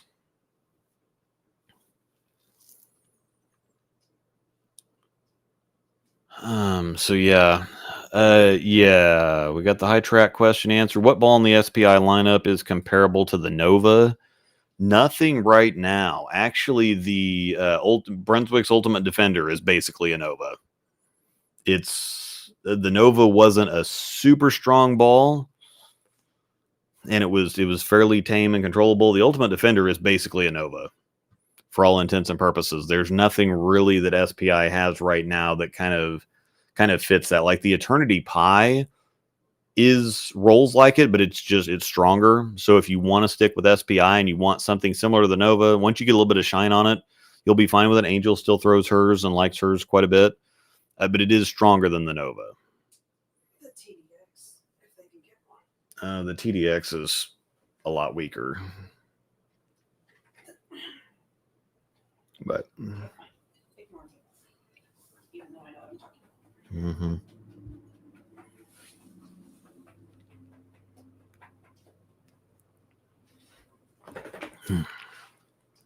How do I enter the Genesis contest? I'm gonna pick some people. I'm gonna have it's just kind of a five subscribers are, as long as you're subscribed to the channel, you're entered basically. So we're just I've got to find something that we'll pick from my subscriber list, but yeah, you're good. Absolute Power is super close to the Nova. I think the Absolute Power is a little flippier. As far as strength goes, yes, I think the Absolute Power just shapes more than the Nova. But otherwise, yes. Angel thinks the Tour Dynamics is pretty close to the Nova, and she threw the Nova a whole lot more than I did, and the TDX a whole lot more than I did. I think the TDX is weaker than the Nova, but it's probably closer to the Nova than the Pi is. Yes. So I'm saying as close without getting. Yeah. Okay, so I think we're there. I think that covers everything, and then of course the Optimum Idol Pearl is up there right next to the Optimum. The Max Thrills are next to the Exponent Pearl territory. The Pride Liberty is around Absolute Power XL territory. So going through these, where is the mantra? Yeah, it's unfortunate. It's just niche. That's the problem. It's very clean and it's very flippy. And typically, most really flippy balls don't get used much on tougher conditions. So it needs to be medium to heavy volume conditions and medium to long patterns, playing from like third or fourth arrow, because it wants to fly, it wants to cover boards. And to slow it down, you're going to need a medium amount of transition, and you're going to need bigger angles to kind of where it wants to be to slow it down. Amazing ball in a house shot. It's just so responsive that really limits its use on tougher conditions. Definitely not White Sox level. Would you recommend a GB5 to a low-speed, high-rev player? If not, what other? Probably not. It's probably going to be too strong, just in general. I would probably go more Summit Ascent, because it's a stronger rolling ball, but it's got a medium to weaker strength cover. So that's probably, instead of a GB5, I would probably go with a Summit Ascent. Do you think the XL would be good for a top of the bag ball? Catching my eye, I'm about to cave in and get it. I need to throw it. You already have a Sublime Focus. It's not, the Sublime Focus cover is actually stronger than the XL. So I think that the total package of the XL is a little stronger than the Sublime Focus, but it's not, it's a little too close to it. I think you'd have to go up to something like for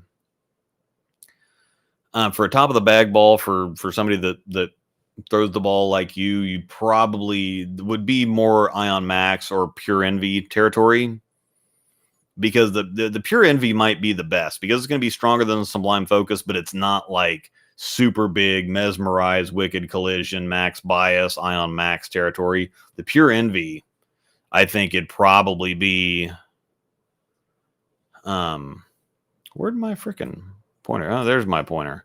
All right, so yeah, Pure Envy, I think it'd probably be a great top of the bag ball that's a little bit, that's stronger than Sublime Focus, but it's not like crazy uber strong stuff. I feel like there's a lot of, okay, yeah, UFO alert replacement, Hitter Pearl. Hitter Pearl. This one right here. Absolutely perfect UFO alert replacement. Perfect. Yep, New York Jets category has me in tears. Yeah, because they're not great, but they're not terrible. They're going to be a solid team this year, but they're going to disappoint you at some point. They're just mediocrity, absolute mediocrity. So anyway, before we get out of here, it's been a super long stream. I appreciate very much everybody sticking with me.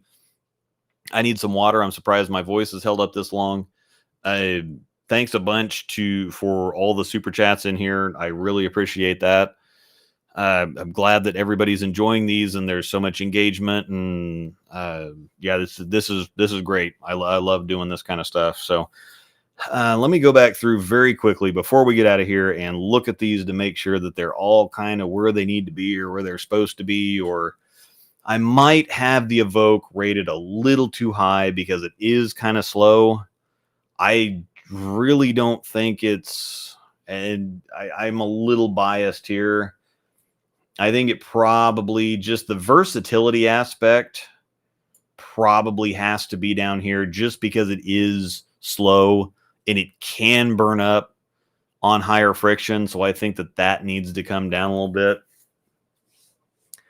The Cypher, I probably have a little high. It's kind of special, but again, it's just on the weaker side of things. And so you're not going to be able to use it as often on the, now if you have higher rev rate, it is kind of a exceptional ball for that. The Scorpion Strike though is, again, they work so good on just everything that's not super high volume, super long. So even though they're kind of towards the lower end of the spectrum, some of these other stronger balls aren't going to reach down super far either. So I think that those still kind of belong there. I like all this stuff up here. The Pure Envy is just amaze balls, just amazing.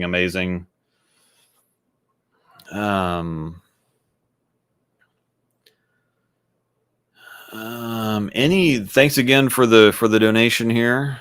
Any new upcoming ball predictions? Well, the problem is that I know a lot of the stuff that's soon to come out.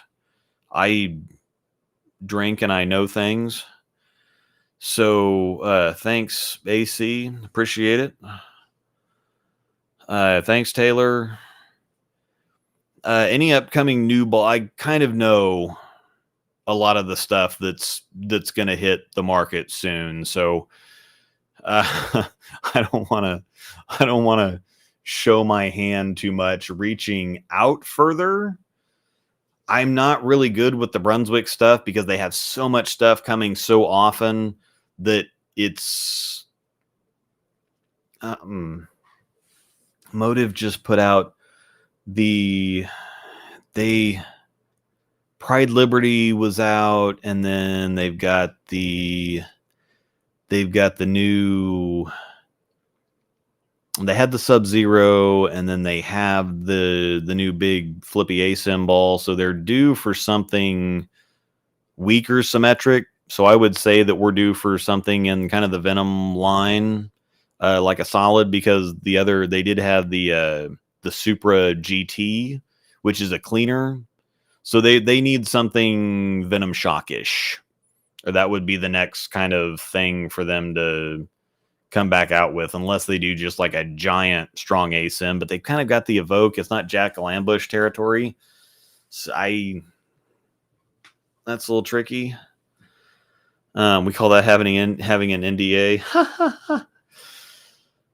Thanks again. Appreciate it. Just a straight up donation.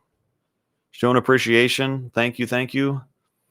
On which condition will the Attention Star shine? Virtually everything. It's not going to be a fresh condition ball on the heaviest, longest conditions.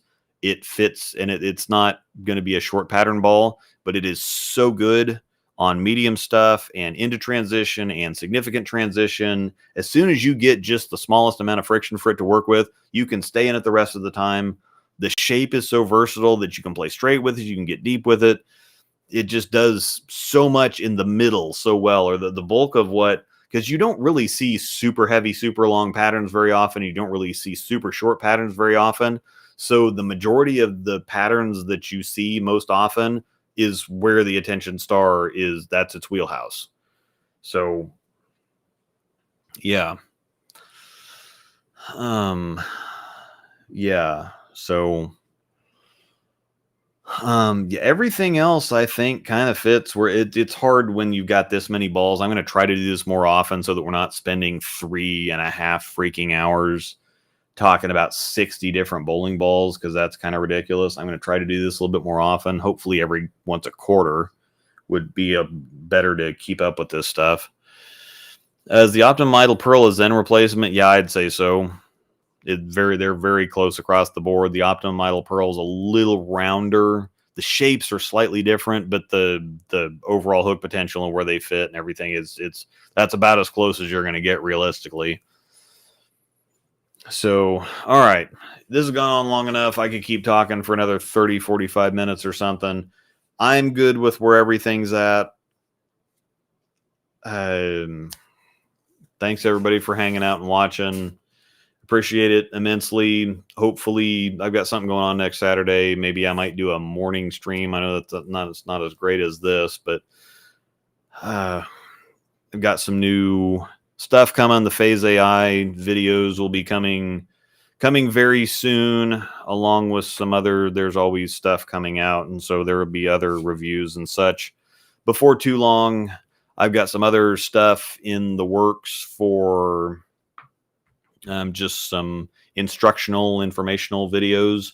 And then I've still got some more live streams to do. I got a Sobcast is something I want to do next, talking about some stuff. So thanks everybody for hanging out. Thanks for the attention. Thanks for the engagement in the chat. Thanks you for the super